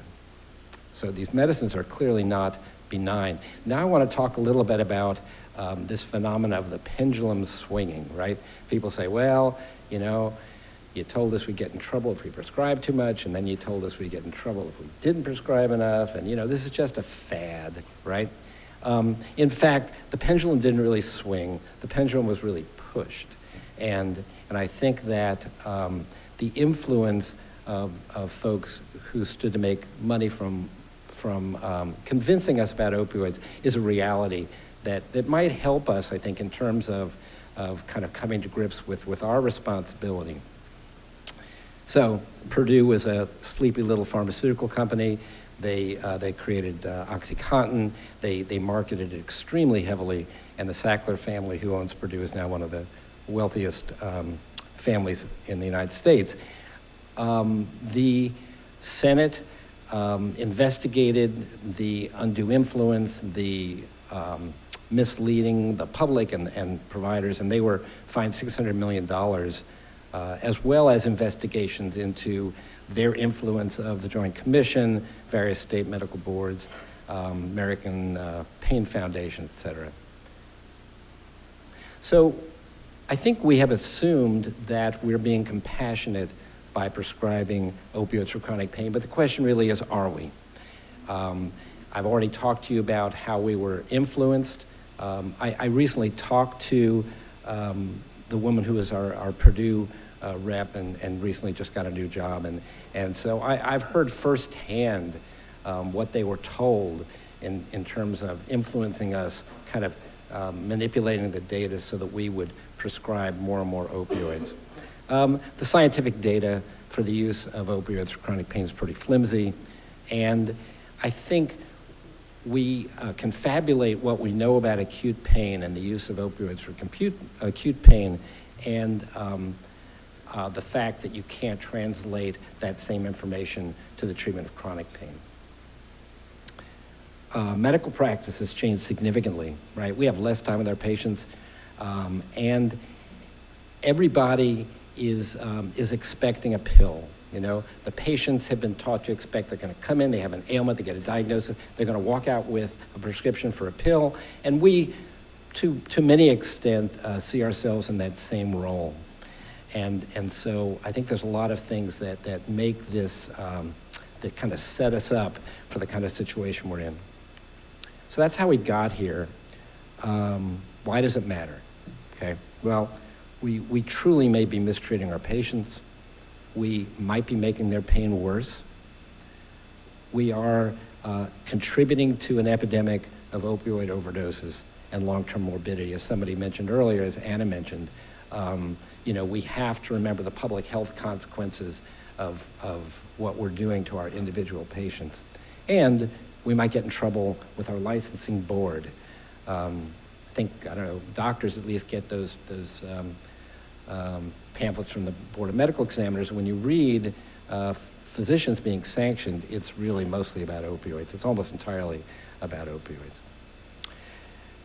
So I want to shift gears, and Paul Coelho is going to probably get into this in greater detail later, but that our paradigm for treating chronic pain is really antiquated.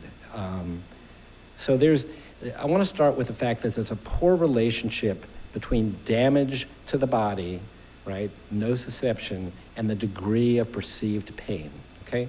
So if you take knees, right, so you have various degrees of osteoarthritis. Grade 4, that's probably my knees over there. The point is that there's a poor correlation between the degree of pain that individuals experience and the findings on x-ray. Up to 50% of those with radiographic osteoarthritis have no pain. 10% of those with severe pain have no osteoarthritis. And there's many examples of that. Phantom limb is a pretty good example of, my leg hurts, you don't have a leg. So I think we all inherently know the phenomena that we're talking about. And it's that some people amplify their pain, right? We're both playing the guitar. One has the amplifier turned off, the other has it turned right on. You're strumming the same strings, but for one person the pain is 10 out of 10, and for somebody else the pain is 2 out of 10. And we have a nomenclature, so we talk about, I have a headache, I have irritable bowel syndrome, I've got back pain. Daniel Claw suggests that for many of these people, this is really a chronic disease that begins in childhood and that manifests over time with various pain states, right? And that if you think of it that way, instead of, putting up that MRI, putting a name to it that has a body part, I think it leads us in a different direction in terms of treatment. They've done fMRIs on people with acute pain and chronic pain, and the areas that light up in acute pain basically represent the sort of the nociceptive impulse, the knee in this case, and that when people have chronic pain, what tends to light up are the emotional circuits in the brain. So the question is, are we treating emotional pain when we think we're treating body pain? And I think much of the time we probably are, because we know that child abuse, childhood maltreatment, sexual abuse, individuals with PTSD are much more likely to amplify their pain, experience pain, and also have trouble controlling opioids and end up with a higher incidence of substance abuse. So again, I think we need to think about a paradigm shift. Pain is not synonymous with harm, right? It's an input from the brain, and all pain is real, right? If you're experiencing pain, it's real pain for you. I don't have to negate that by acknowledging that maybe it's not that bad x-ray of your knee that's really contributing for how much suffering you're having with your pain. So nociception is neither necessary nor sufficient for pain. The other point is that opioids are not terribly effective for chronic pain, right? And Anna talked about, how, the gremlins start piling up on the other side of the balance beam, and so we have tolerance. And there are many reasons why opioids are real good for acute pain, but much less effective for chronic pain. So if you kind of measure effectiveness, it looks like opioids are about 30% effective at best in most individuals to handle their chronic pain. Lots of other things are at least as good, and many of those don't involve a prescription. So mindfulness, ACT and CBT, graded exercise therapy, sleep restoration, these things really are beneficial. So we have to think beyond the pill, especially in a situation of managing chronic pain.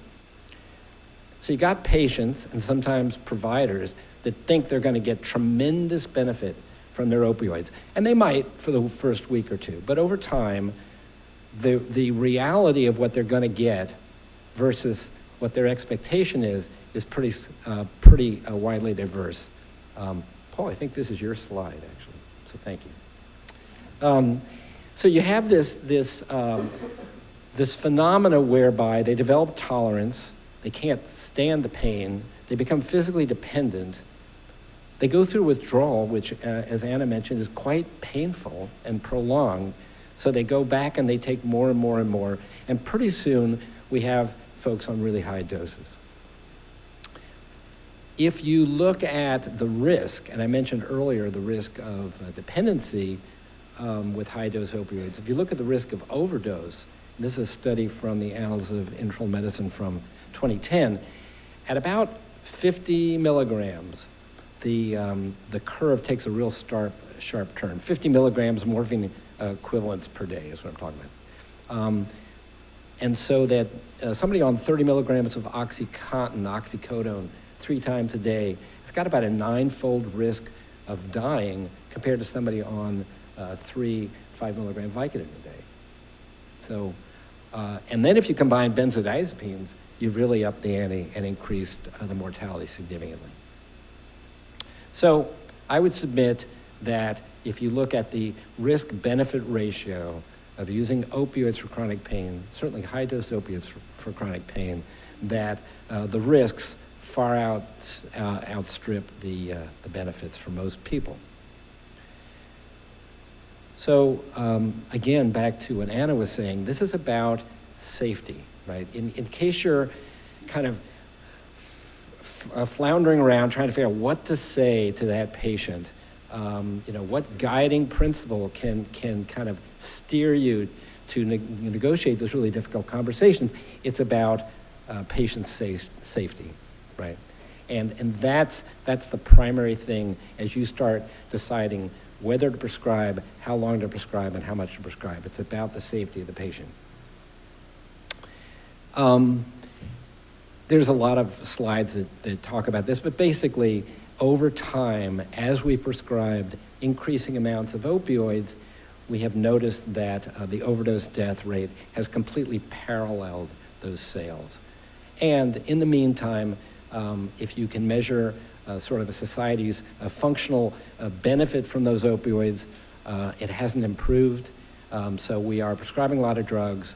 We have folks who are ending up with some mental health and workforce issues, and their function hasn't really improved.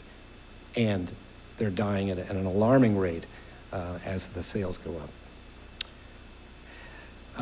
You may have seen this data mentioned before, but for the last 6 years, we have more of our citizens dying from poisonings, overdoses, than from motor vehicle accidents. It's a huge number. The other issue is that 4 out of 5 recent heroin users started with prescription opioids. I probably should find a slide that has the heroin increase paralleling those other 2 lines, but I think that Dr. Hedberg showed you that heroin increase has been remarkably going up in this country as well.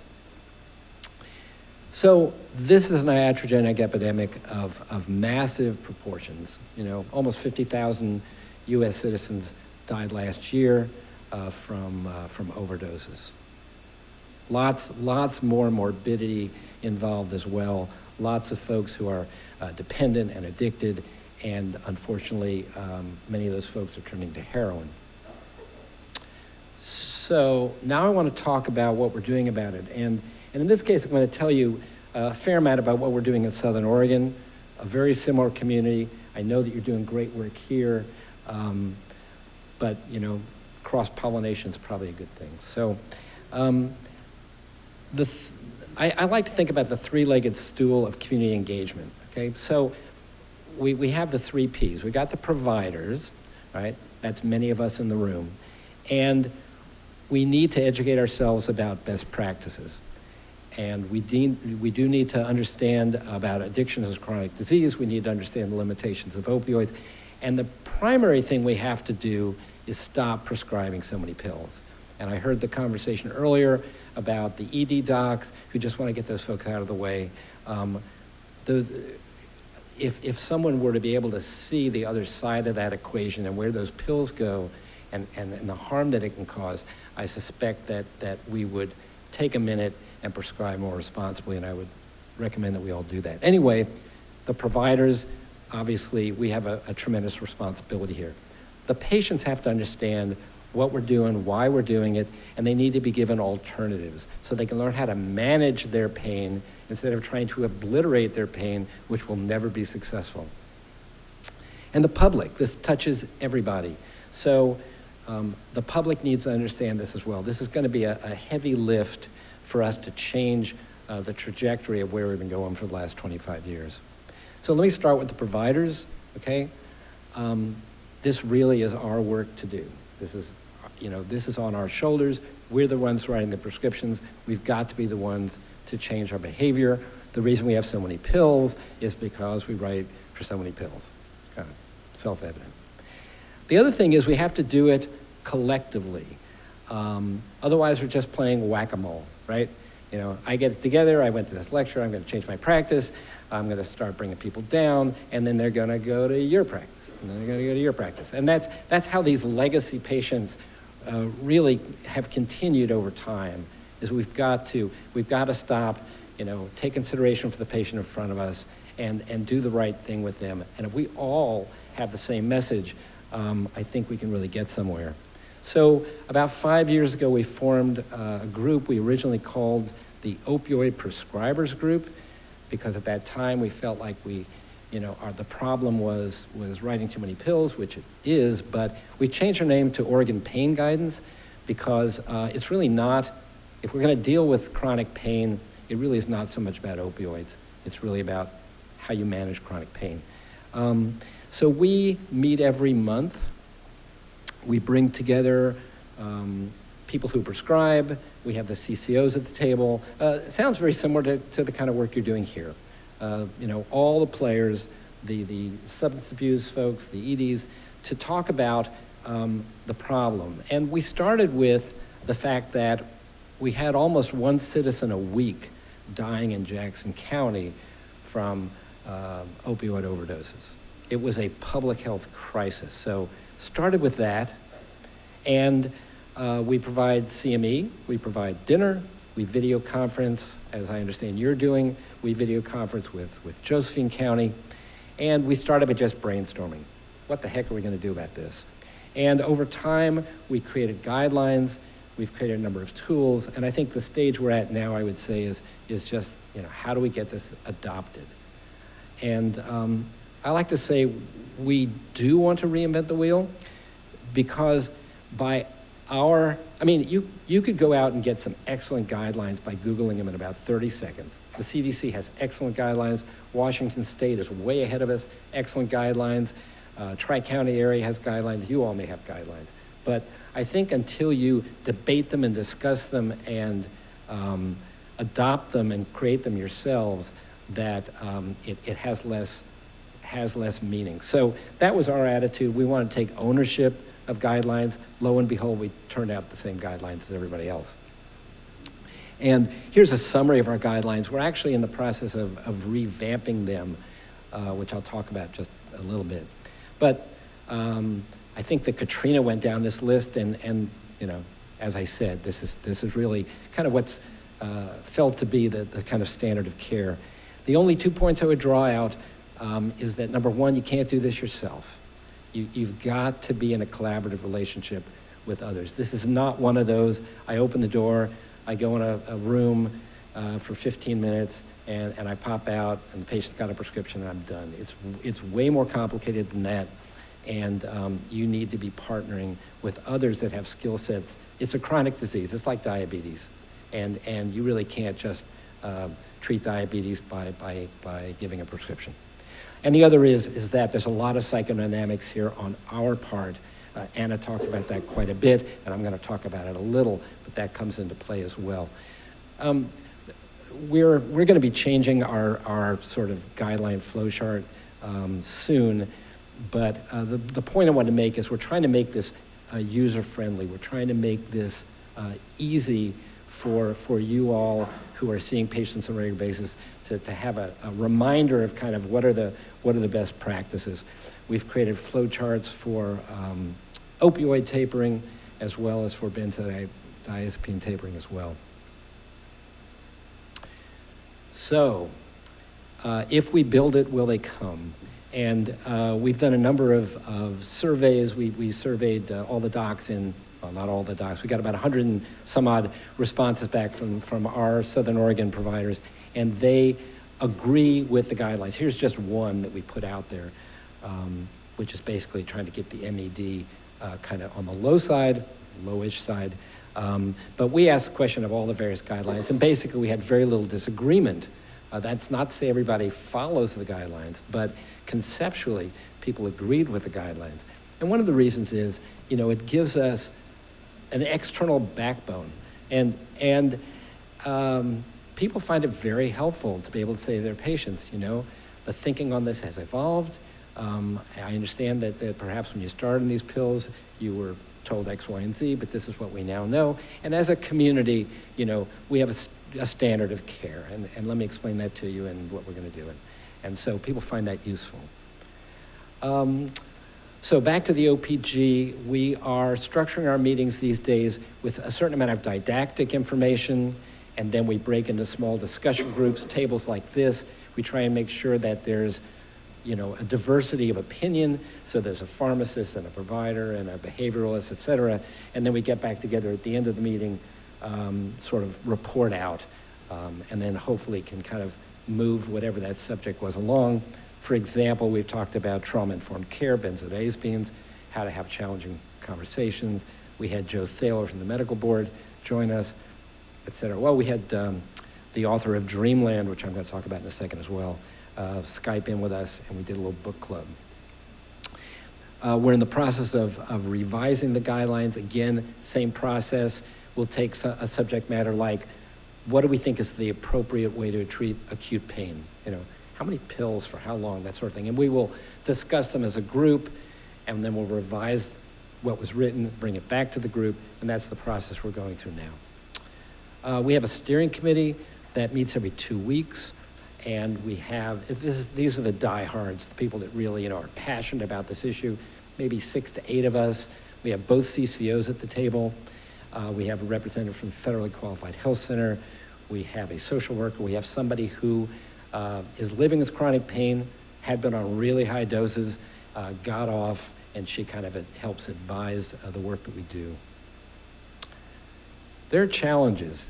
This is really hard. And one of them is, in areas like this, we do have providers that are just isolated from best practices. They've been practicing for a while. They just put their head down. They do their work. And it's hard to reach them sometimes. So things that really feel like they're falling into place for us. We have some providers in all of our communities that sort of haven't gotten the message. As I mentioned before, I think there's a lot of people that just don't believe this. They think it's a fad, it's a trend, it's the pendulum swinging. And they just don't believe the data. And then there's the psychodynamic piece. We have a hard time saying no. Some of us have a really hard time saying no. I was one of those people. We want our patients to like us. We want to avoid conflict. Some of us have trauma in our lives as well. So we're dealing quite often with patients who have trauma and are working that through, and some of us do as well, and that's kind of a dangerous combination. And as Anna talked about and was mentioned earlier, sometimes our reputations can suffer when we know we're doing the right thing. These are all difficulties we have to overcome. We still have a long way to go. Here's a recent study from the Annals of Internal Medicine. They found that 91% of individuals who were hospitalized for opioid overdoses were re-prescribed the same medication within a year of discharge. 70% of the time it was the same prescriber. And 7% of those individuals overdosed again within the year. I think you can see where this overdose data comes from. There are red flags all over the place, and we're not responding well to them. There are alternatives to opioid treatments. They really do work.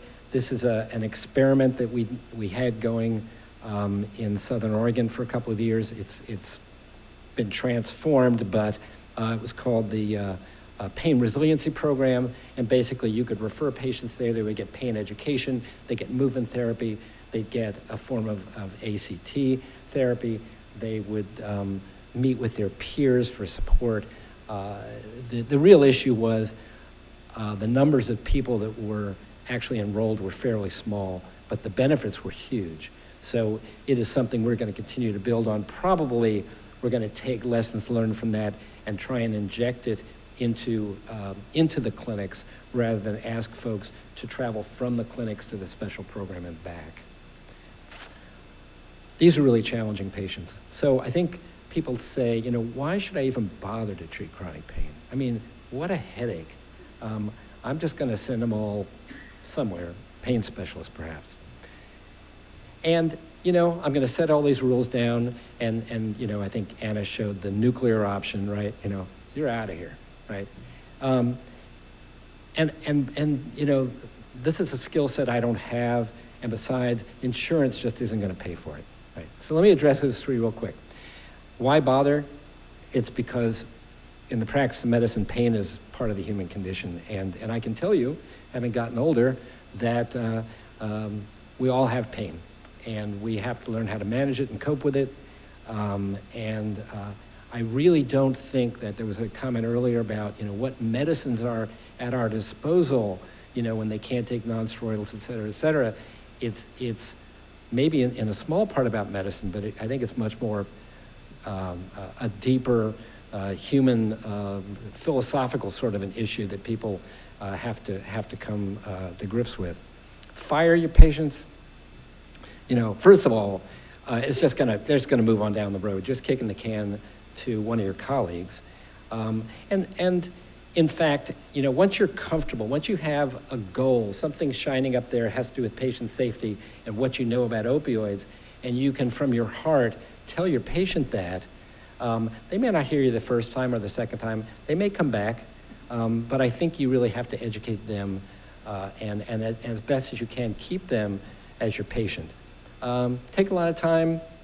It doesn't have to. You can get better at it just like you get better at everything else you do. And insurance won't pay. Yes, they will. I mean, you know, we've if in fact you bump up against that, then that's where you ought to be putting your petitioning energies, because we've got to get these other modalities covered because they work and they're safer. You know, best practices really do evolve. I mean, we don't do radical mastectomies for the treatment of a small breast lump anymore. We don't take every kid's tonsils out. We don't treat ulcers with that sippy diet. And we don't use opioids to treat complex chronic non-cancer pain. Right? We've evolved. So unfortunately, unlike those other things, we do have a lot of legacy patients, as Jane Ballantyne calls them, the lost generation, and that is where we're at, and we have to deal with that. So we don't want to throw the baby out with the bathwater. You know, opioids are excellent medications. Acute injuries, post-surgery, they're obviously useful. We all know that. And you know, cancer pain is really a succession of episodes of acute pain, right? You know, the capsule of the liver's being stretched, the metastasized cause pathologic fractures. You know, those are a succession of acute pain, and opioids work very well, and we need to always keep that in mind. I'm going to be talking about keeping the opioid naive for this cohort of patients. And I'm going to stick close to the title. This is diagnosing and treating working age adults with chronic musculoskeletal pain. And like Anna and Jim Shames and every other speaker has mentioned, this isn't cancer pain, this isn't geriatric pain, and it's not acute pain. This is chronic pain in working age adults. And I'm going to editorialize here for a moment too. SAMHSA estimates that there are about 2.5 million people addicted to opioids in the United States. 2.5 million people addicted to opioids in the United States. Institute of Medicine in 2011 estimated that there are 100 million Americans in the United States with chronic pain. Unless we start thinking about chronic pain differently, we're going to have a lot more people addicted to opioids. You know, the tip of the iceberg is addiction, but what's buried under the water is chronic pain. That's why they come to our offices. They don't come to get addicted. And by and large, they don't come for an opioid. They come for treatment of their pain or their suffering. And it's hard to differentiate the pain from the suffering a lot of times. But it's getting easier. There are tools we can use to do that. So I'm going to talk about early models of chronic pain, modern, and by early I mean 1980, modern models of chronic pain, the big three chronic pains for which opioids are prescribed in the United States. The big three: chronic low back pain, chronic headache, and fibromyalgia syndrome. And I'm going to tie those three together as a spectrum disorder, because they are. We'll talk about the neuroanatomy of central sensitivity spectrum disorders and diagnosing it. So here's the early model of chronic pain. I was 20 when this early model was early. And so back in 1980, if a patient presented to your office with musculoskeletal pain, we had two silos from which to pick. This is musculoskeletal pain. This isn't cancer pain. Again, back to this talk is about musculoskeletal pain. It was believed to be either nociceptive or neuropathic pain. And I'm going to kind of read from this because it helps for you to hear it. I don't know how well you can see it. Nociceptive pain was believed to be due to inflammation or mechanical damage in the periphery, A delta and C fibers. It was responsive to opioids and NSAIDs, responds to procedures, hip replacement, knee replacement. Behavioral factors were minor. Examples include osteoarthritis, rheumatoid arthritis, and cancer pain. That's nociceptive pain.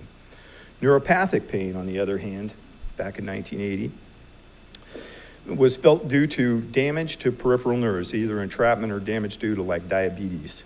It responds to tricyclic antidepressants, medicines like gabapentin, doesn't respond well to procedures except with the exception of perhaps carpal tunnel syndrome or an acute disc herniation.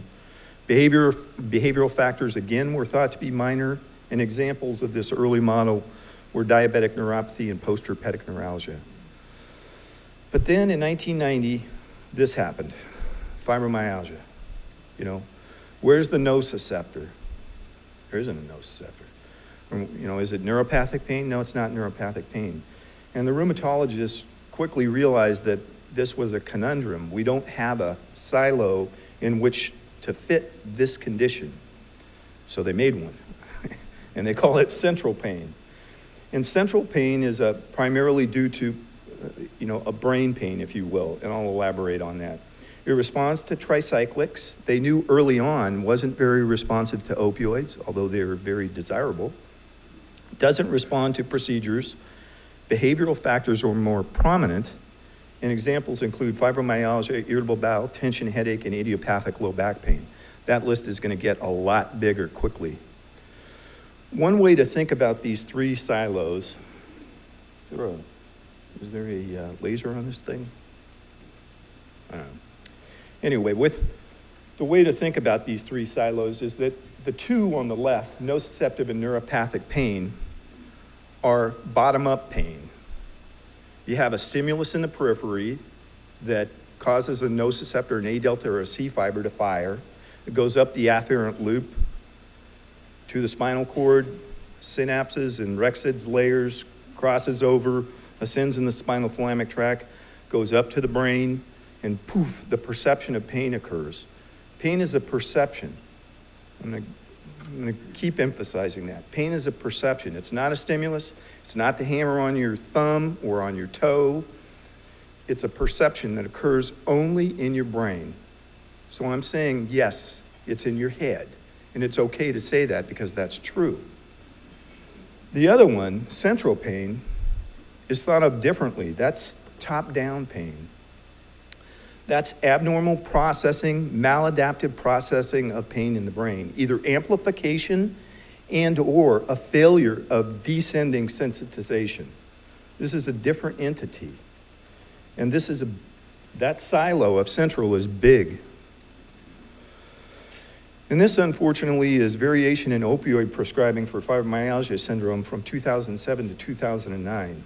Dark blue is bad, and you can see where we are in this state. It's well known, at least among the rheumatologists and pain people, that fibromyalgia is kind of the quintessential central pain syndrome, and it's not believed to be opioid responsive. But look at this. We're treating it as if it is. And if you go to pain clinics and you survey your patients for fibromyalgia syndrome, which we do, you'll find that perhaps only 3% come with that diagnosis, but when you survey, 40% meet criteria. And so you got to survey. If you don't ask, you won't know. This is from the University of Michigan's pain clinic, where Dan Claw is. Dan's a researcher in fibromyalgia, and they do a good job there at surveying everybody in their pain clinic. So again, only 3% of the patients referred to the pain clinic had the diagnosis of fibromyalgia, but when checked using a survey, 40% met criteria. And interestingly, 50% of the high-dose patients, high-dose opioid patients in the clinic, have the diagnosis of fibromyalgia. And we know, or the pain specialists know, that once you start opioids for fibromyalgia, there's no putting the genie back in the bottle without some great difficulty. That's where I live in dealing with that difficulty. This is an interesting study. It's an insurance database, looks at 100,000 patients over a 4-year time span. And they looked at patients who carried the diagnosis 729.1, which was fibromyalgia at that time. ICD-10's got a different code, and they followed them. Of the 100,000 patients with the diagnosis, 60,000 get opioids. Again, against recommendations. 60,000, 2/3 of the patients. And then they did a regression analysis over the 4 years and found out, okay, once they started opioids, did they ever go back to Cybella, Cymbalta, Gabapentin? No. So once you start them, it's difficult to stop them. And while correlation isn't causation, this is a concerning graph, okay? This is opioid overdose deaths in the United States from 1980 to 2014. And you can see there when Wolf and the American College of Rheumatology brought fibromyalgia into the lexicon in 1990. Well, lo and behold, over the next 26 years, we've seen whoosh, this huge increase. Now, this is all opioid overdose, heroin as well. But nevertheless, it's concerning. And a lot of people realize that. And the rheumatologists realize it. And now it's realized that fibromyalgia is both a continuum and it's a syndrome that sits within a spectrum or travels with a lot of other pain syndromes. And the first part, fibromyalgia exists on a continuum. This is a quote from Frederick Wolf, who coined the term fibromyalgia. What the results of our study showed is that we provided reasonably good evidence that fibromyalgia exists on a continuum rather than a dichotomous diagnosis. That's easy to understand. Variable penetrance, blood pressure exists on a continuum, height, weight, a lot of things in medicine exist on a continuum. I think the important thing here is we can measure that continuum now. When you go through a chart and you see the diagnosis of the ICD-10 or ICD-9 for fibromyalgia, that doesn't tell you, it doesn't convey how impaired the person is from it. And many are very impaired. They receive Social Security disability for this diagnosis. More than a third do. So there are tools we can use to measure the distress of fibromyalgia syndrome, and I'm going to advocate for that as we go on. The second part here is more interesting. It's not logical. Fibromyalgia co-occurs with many pain syndromes. If fibromyalgia is a discrete diagnosis, why does it co-occur with other pain syndromes? It shouldn't. Independent events from statistics should be independent. And fibromyalgia and back pain and headache don't appear to be independent. They co-occur too frequently to be independent, much too frequently. So if you go to a fibromyalgia clinic and you survey your patients and say, what other pains do you have? 65% will say they have back pain and 50% will say they have headache. That doesn't make sense because if you look at the prevalence of the three, again, the big three pain conditions in the United States, low back pain, headache, and fibromyalgia. The prevalence of low back pain is about 0.3, prevalence of headache 0.2, prevalence of fibromyalgia 0.02. Well, when you multiply those out, those shouldn't co-occur. They should co-occur about 0.1% of the time. And here I'm telling you, 65% of the patients are acknowledging back pain and 50% headache. Something's awry here. This doesn't make sense. They don't appear to be independent diseases. So this is a fibromyalgia clinic. What if you go to a back pain clinic? Well, this has been done. This is where I came from, was back pain. And I'll put a plug in for the Stanford program. One of the guys that taught me is Eugene Carnegie at Stanford, who's the chief of spine surgery there, and Anna Lembke was here. Carnegie knew back in 2000 that patients who are disabled from axial back pain, psychologically, their psychological working age, their profiles were identical to fibromyalgia patients. He was 15 years ahead of his time. And he's done a lot of research on this, and that was my introduction to, oh my God, you know, this isn't just back pain. So anyway, these are patients referred to the University of Michigan's spine clinic before seeing Chris Noonan or Dr. Mallos or Dr. McGurr. And they routinely screen for fibromyalgia. They do a survey for fibromyalgia. Realize they're sent for back pain. 42% screen in for back pain. So at the bottom of the slide, you know, again, if you look at the prevalence, okay, what's the co-occurrence of these two independent conditions, back pain and fibromyalgia? 0.6. That's what you'd expect. 42%, that's 70 times as high as it should be. We're missing something. So what if you go to a university headache clinic? Well, that's been done too. What if you survey your headache patients for fibromyalgia syndrome? About 40% will screen in from survey criteria. Again, 0.4%. They're co-occurring much, much too high. That's 100 times as frequent as it should be if it's by chance alone. So it's not chance. And if you look at headache and back pain as predictors of fibromyalgia syndrome, they're the strongest genetic predictor in identical twin studies. And so we come to this. Comorbid pain and fibromyalgia is the norm, and these three conditions co-occur too frequently to be due to chance alone. These are three sisters or three cousins that traveled together, and we're not surveying for them. We're not looking for this connection, and it's there. And there are ways of surveying for it. You can look for it.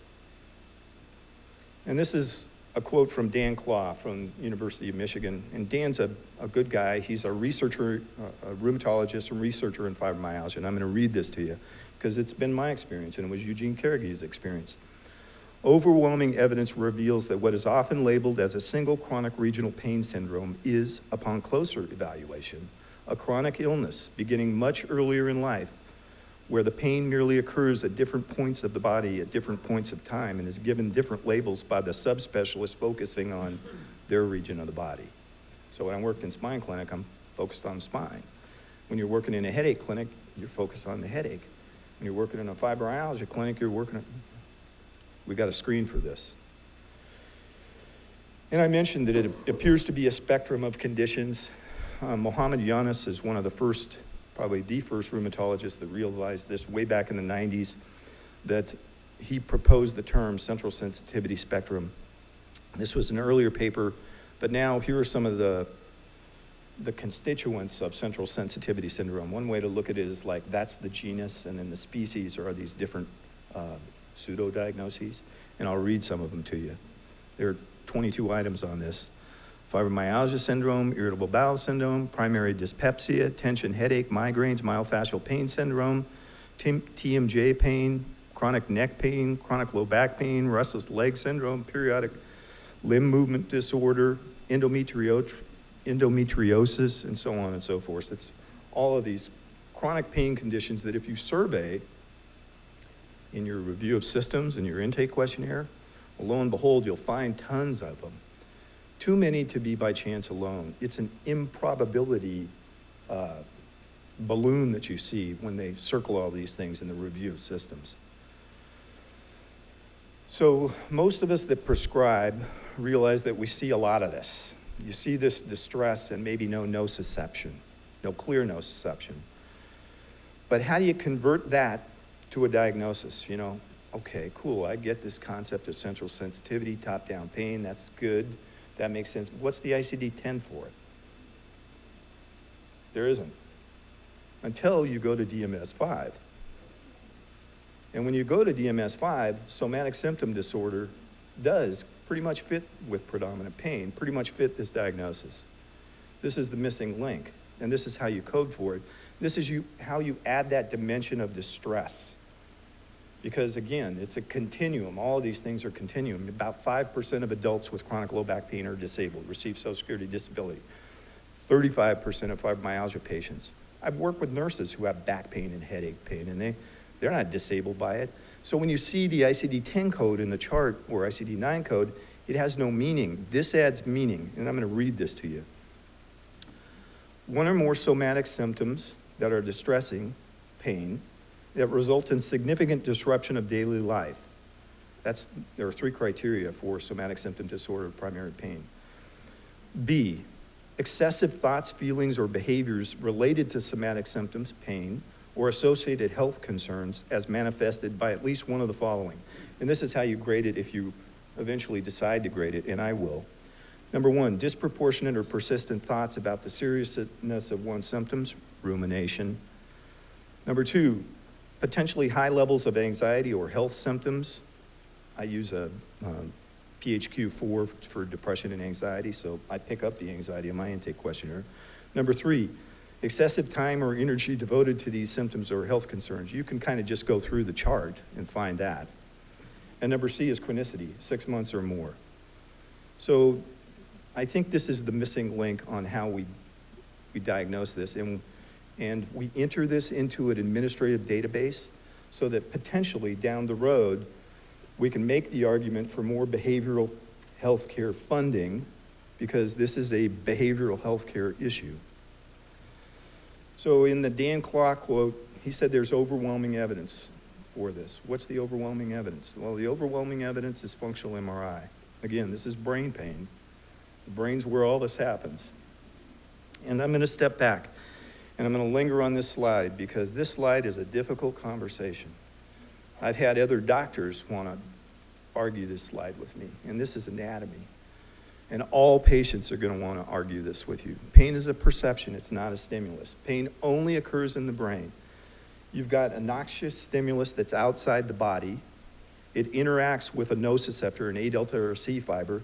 It travels from that nociceptive signal, which is not pain, that's nociception, up through the primary afferents to the dorsal horn. It synapses in the dorsal horn, decussates, goes over to the other side, and then ascends in the spinal thalamic tract to the thalamus and the primary and secondary somatosensory cortices. Then it's pain. No brain, no pain, okay? No brain, no pain. I'm saying it's all in your head. I get that thrown at me all the time. I'm saying it's all in your head. It is. It's all in your head, it's all in my head, it's your kid's head, it's your dog head. If you're a mammal, pain only occurs in your brain. And we have examples of this. You get a Brown's cord injury, bad car accident, goes to the ER, they get a Brown's cord injury in the cord, they lose pain and temperature on the contralateral side. Neurosurgeons do a DRES lesion, dorsal root entry lesion. They burn the spinal thalamic tract, and you lose pain and temperature on the contralateral side. We forget this. We forget this neuroanatomy. This is a difficult conversation. We need to be codifying this with one another so that we can tell patients. Because once we move pain to where it really occurs, we stop looking for nociceptors, the additional MRI, the narcotic, the injection. This is important. So here's the somatopic map for pain in the spinal cord. We don't argue about this anymore. We know that we take this as fact. We're taught this in medical school. Early on, the early model of central sensitization proposed by Clifford Wolff, it was wrong. He thought that a barrage of nociception in the fibromyalgia patient to the spinal cord caused an upregulation in Rex's layers, and somehow that was caused wind-up. In the 1990s, when all of the smart neuroscientists jumped over to functional MRI, they realized the cord is just a dumb conduit to the brain. It doesn't do anything if it's not injured. The cord's not involved. It's just this, spinal thalamic tracts. So after the 1990s, then it became interesting. The smart neuroscientists started saying, well, if there's a somatopic map in the cord, is there a somatopic map in the brain? And these are a bunch of electrical engineers and MD PhDs and stuff. These are really smart people that are doing the functional MRI studies. And they bet that, there's probably an ensemble in the brain for acute pain. And they bet right. Well, so where is the homunculus for pain in the brain, or acute pain? That's being shown where it is, and it's being shown by functional MRI. And I'm not a functional MRI expert, but from what I've read about it, it divides the brain into 100,000 pixels. But the pixels are three-dimensional, so they call them voxels. And it looks for deoxygenated hemoglobin occurring in synchrony across multiple regions. And it uses real fancy software. You can't look at these pictures and understand them. It takes machine learning and multivariate pattern analysis software to make sense of it. And when you think about it, to stay alive, there's got to be a lot of background brain activity. So they've got to get the signal to noise down, and they are. And this is an editorial from the New England Journal of Medicine that followed or accompanied one of the seminal articles on this in 2013. And I'm going to read it to you because now we know where the homunculus for pain in the brain is. However, a dissociation between the sensory and affective components of physical pain has long been known from clinical work, in which lesions of the lateral thalamus render a person insensate on the opposite side of the body, while still permitting a display of grimacing, restlessness, and autonomic responses to pain. fMRI imaging studies have confirmed this separation. This New England Journal of Medicine have confirmed this separation by showing a neurocircuitry for physical pain that has two separate ensembles. First, a sensory system in the primary and secondary somatosensory cortices that codes for the qualitative and quantitative characteristics of a stimulus, nociception. And second, an affective system. Sorry, I'm losing myself. An affective system in the dorsal anterior cingulate, anterior insula, and limbic system that codes for the aversive states, or the affective component, or the emotional component of pain. Those two have been coaxed apart by functional MRI studies. And this is Tor Wager's paper that looked at nociceptive pain. He applied heat to 100 volunteers on their forearm and put them through functional MRIs, and he found what was just mentioned, that nociceptive pain tends to occur in the primary and secondary somatosensory cortices and insula. And this is where. This is a simplified model. And this is a sagittal, and the insula is a parasagittal structure, so I couldn't include the insula, but that gives you some idea where the primary and secondary somatosensory cortices are. This is 2013. And interestingly, also in 2013, Vanya Apkarian, a researcher at Northwestern University, did a phenomenal study. He took about 100 patients, roughly half with chronic axial back pain and half with their first episode of axial back pain. And he followed them over a year doing functional MRIs on them. And he found that in that cohort of patients whose pain chronified, they were acute and then they became chronic, well, lo and behold, pain moved from what Tor Wager had found, the primary and secondary somatosensory cortices, up front to the emotional areas, to the limbic system, to the prefrontal cortex, and to the anterior cingulate. Emotional pain. And we'll go through this study a little bit more because he didn't do just functional MRIs. He did a lot of psychological tests that we could do in our office that predicted who was going to chronify. And I use those tests, and you can use those tests. They're readily available to you. So he showed that as pain chronified in that subset in whom it chronified, it went anterior to a completely different locus in the brain than the nociceptive locus. Now, this is to remind you that, of course, the nucleus accumbens in the limbic system, that's where addiction is housed. And lo and behold, what did Vanya Apkarian find? Well, the limbic system is involved in chronic pain.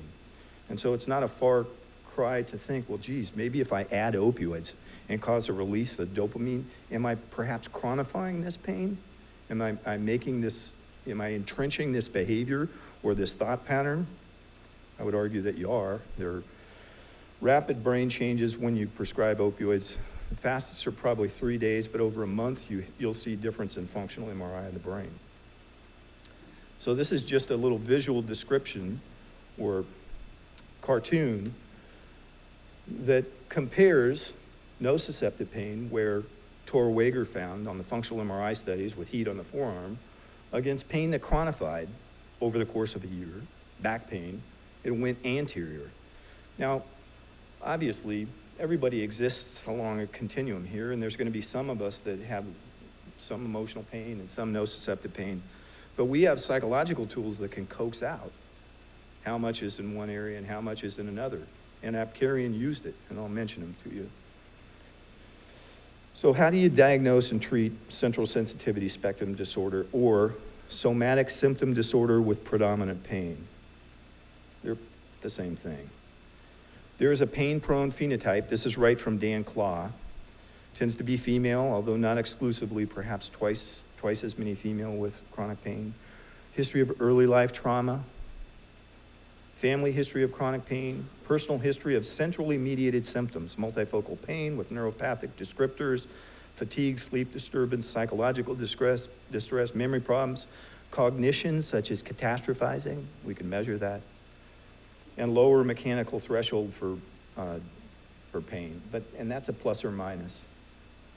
Not everyone who has centralized pain has a lower mechanical threshold for pain. The tender points on physical exam, the old fibromyalgia. So here it is just kind of restated. Pain in many regions of the body, higher current or lifetime history of chronic pain, multiple somatic symptoms. You'll hear this again and again. Fatigue, memory problems, fibrofog, sleep problems, mood disturbance, more sensitive to other stimuli. They wear sunglasses in the exam room. Loud noises bother them, multiple chemical sensitivities. 1.5 to 2 times more frequent in women, strong family history of chronic pain, high self-reported pain and distress. That's an important one. And we'll linger on that one in a little bit. Pain triggered or exacerbated by stressors. Peak prevalence is working age. This is a talk about working age musculoskeletal pain in adults. And essentially normal physical examination plus or minus sensitivity. I use pain diagrams, because I'm a pain guy. Pat uses pain diagrams, or more pain guys. Oftentimes, they get sent for back pain and it looks like that. Or they get sent for headache pain and it looks like that. In fact, about 40% of the time, if you look at the data. Family history of chronic pain. This is identical twin studies. If a parent has chronic pain, this is chronic pain, rheumatologic pain, the kids are about 2 times more likely to have chronic pain, so you might want to ask about it. If the parent happens to have fibromyalgia, the kid's 9 times more likely to have chronic pain. Higher self-reported pain. This is that Apkarian study that showed the women whose back pain chronified moved to anterior. This guy's really smart. He's going to win a Nobel Prize. There were 4 predictors that were independent of the functional MRI that predicted whose pain was going to chronify. And I'll mention them all because it's really a landmark study. Number 1 was chronic pain. They didn't get better. If they came in with chronic pain, they stayed with chronic pain. Chronic pain doesn't regress to the mean, stays chronic. Number 2 was higher self-reported pain. If you ask these patients at inception, how's your pain? Well, those that were going to get better had a 5 out of 10. Those that were going to get worse had a 10 out of 10, 11 out of 10. They had higher pain at inception, and it was statistically significant. So when you think about this, remember pain is the 5th vital sign? Who are you picking out? You know? You're picking out the fibromyalgia patients. Who funded pain as a 5th vital sign? Purdue funded pain as a 5th vital sign. It's not a joke.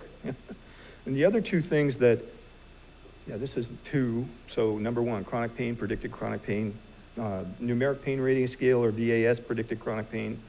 Neuropathic pain descriptors. This is an oddity. Lancinating pain, fire-like pain, these neuropathic pins and needles, they use that descriptor for whatever reason. And the last thing is catastrophizing, and we can measure catastrophizing. Higher self-reported pain. This is from an Israeli study. If you go to a rheumatology clinic and you ask 500 patients, random patients in rheumatology, who's going to rate their pain the highest? The fibromyalgia patients are going to rate their pain the highest, ahead of the rheumatologic patients by far. So this is another quote from Fred Wolf. You cannot guess at the extent of fatigue, unrefreshed sleep, cognitive problems, multiplicity of symptoms, and extent of pain without a detailed interview. There are only 3 ways to make these diagnoses of centralized pain or somatic symptom disorder, predominant pain that I'm aware of, want to be a real thorough history and physical examination that you don't have time to do in primary care. 2 hours, right? They want to give you their narrative. They don't want you asking them, did your mom have pain? Well, was it fibromyalgia pain that your mom had? So you could do a real history, a thorough history. Number 2, you could do a thorough chart review, which you don't have time to do. Or you can use an intake questionnaire, which you may have time to do. And I use an intake questionnaire. And the rheumatologists use an intake questionnaire. So measures of fibromyalgia or severity of the condition. So again, it exists on a continuum. Some people are disabled, a high number, 35% are disabled with fibromyalgia, and some are us that are working every day. So you need to be able to measure the impairment in the individual. And some of the scales that you can use to measure the impairment are a pain catastrophizing scale, that's the one I use. The Fibromyalgia Survey Questionnaire, Patient Health Questionnaire 15, another very good one. McGill Pain Questionnaire, and there are 2 components of that are helpful.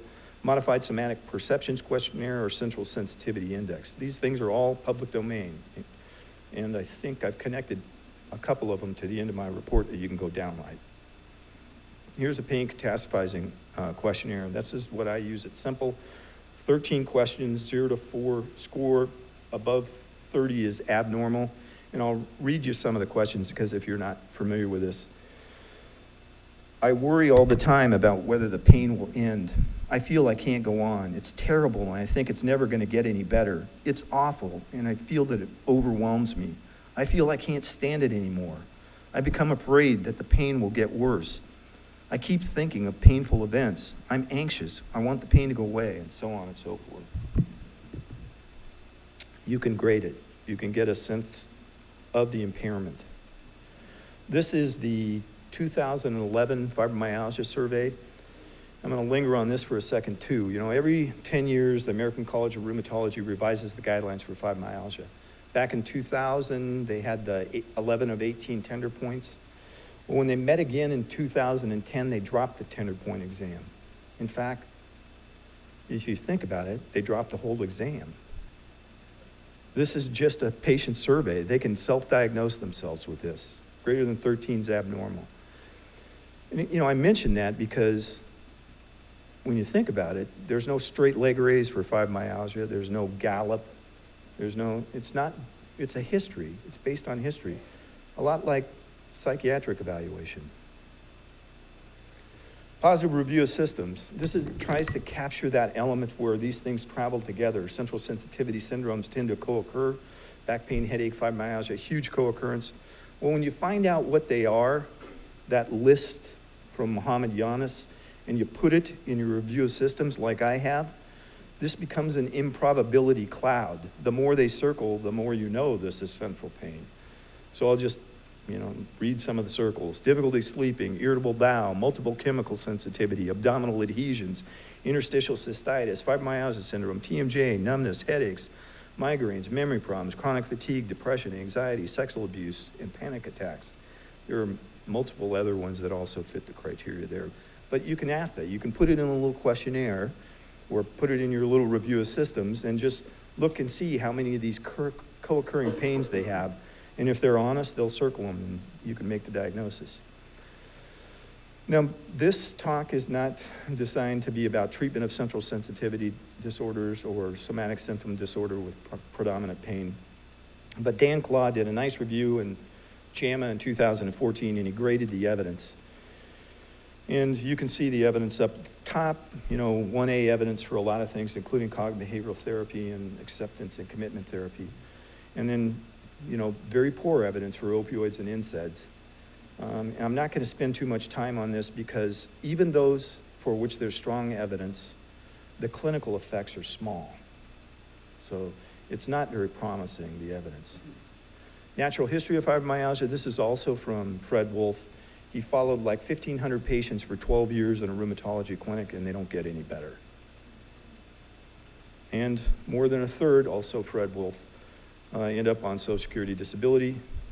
And once they end up on Social Security disability, dark blue is bad. Those are the individuals that working age adults on Social Security disability who are receiving high-dose opioids, and you can see Oregon's all dark blue, or basically all dark blue. Future treatments, again, this isn't really about treatment. It's just to draw your attention to the condition. But this is from Dennis Turk, who's a researcher at the University of Washington where I trained, and his research was fibromyalgia, and this is what he said last year. Currently available treatments for central sensitivity conditions are empiric, palliative, and provide modest benefit. And future treatments, I think resiliency programs have a lot of promise because the medical model hasn't worked real well. And I think we need to start looking at the whole operation outside the 10% healthcare into the social and environmental factors and individual behavior factors. There's a good talk by Angus Deaton, I think it's in Health Affairs. He talks about this on, the death of rural whites and how we're failing them. And he feels it's an economic and education issue. And actually my mentors at the University of Washington think so too, in the pain department. So I tend to agree with them. So I'm going to give you a sample case, and I know some of you have heard the sample case, but nevertheless. This is a 50-year-old woman who was referred to me with left thumb pain due to a vascular abnormality in the left thumb. And it's just at the tip of the thumb. This isn't like a big leprosy lesion or something. It's a tiny little left thumb lesion. She denied any past pain history on my intake questionnaire, which is very thorough, and I give to you at the end of this. Family history, interestingly, mother and a sibling had chronic pain. Her meds were oxycodone and hydrocodone and morphine equivalent 55, but she's getting sent to pain management, so something's not right.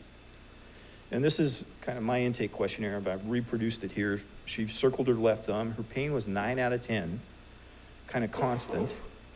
We'll go through the questionnaire, and I put the arrows on things that are, raise your eyebrows. Oh, mother and a sibling with chronic pain, okay.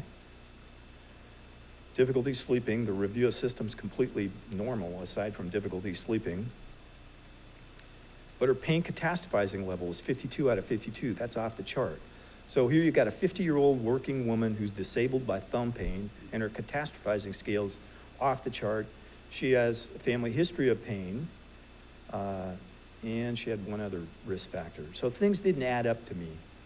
So then I went back to the chart.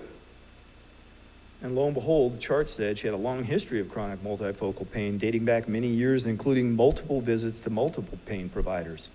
So I went to OHSU's chart and I looked there, and lo and behold, she had 15 visits to OHSU in 2013 with a diagnosis of chronic neck pain, headache, depression, and fibromyalgia syndrome. I have more time than you guys. So I made the diagnosis of hand pain, and the way that I am going to use somatic symptom disorder primary pain is I'm going to list the region of the anatomy where there's primary pain, and then the secondary diagnoses where I'm going to label, and that's what I did: somatic symptom disorder, primary pain, and chronic pain. And then, you guys can give me your recommendations for the patient, and I'll tell you what mine were, and I'll tell you what actually happened too. So my recommendations, because she had an established relationship at OHSU, was that she go back to that pain program. Her husband, she had a very solicitous loved one in the room who wanted that pain patch, and both of them wanted that pain patch, meaning fentanyl. And I was very uncomfortable from this psychological profile and the history of fibromyalgia and such. And I wasn't going to engage this. They were focused on obtaining opioid. And so my recommendation was to go back to OHSU, where they understood what was going on. And she refused. So she went to administration and she complained, and she was sent back to her primary care doctor, who started her on 180 milligrams of morphine a day. So that's not the outcome that I wanted. And I would suggest that we screen. It's not difficult to screen for central sensitivity syndrome, somatic symptom disorder with predominant pain. Simple screening instruments you can use, and I include them, I think, at the end of this is a great book, by the way, The Brain Adapting with Pain, and it's by that fellow Vanya Opkarian. He's the lead author, but it has all of the leading brain researchers in the United States that are using functional MRI. It's an eye-opener, fantastic book.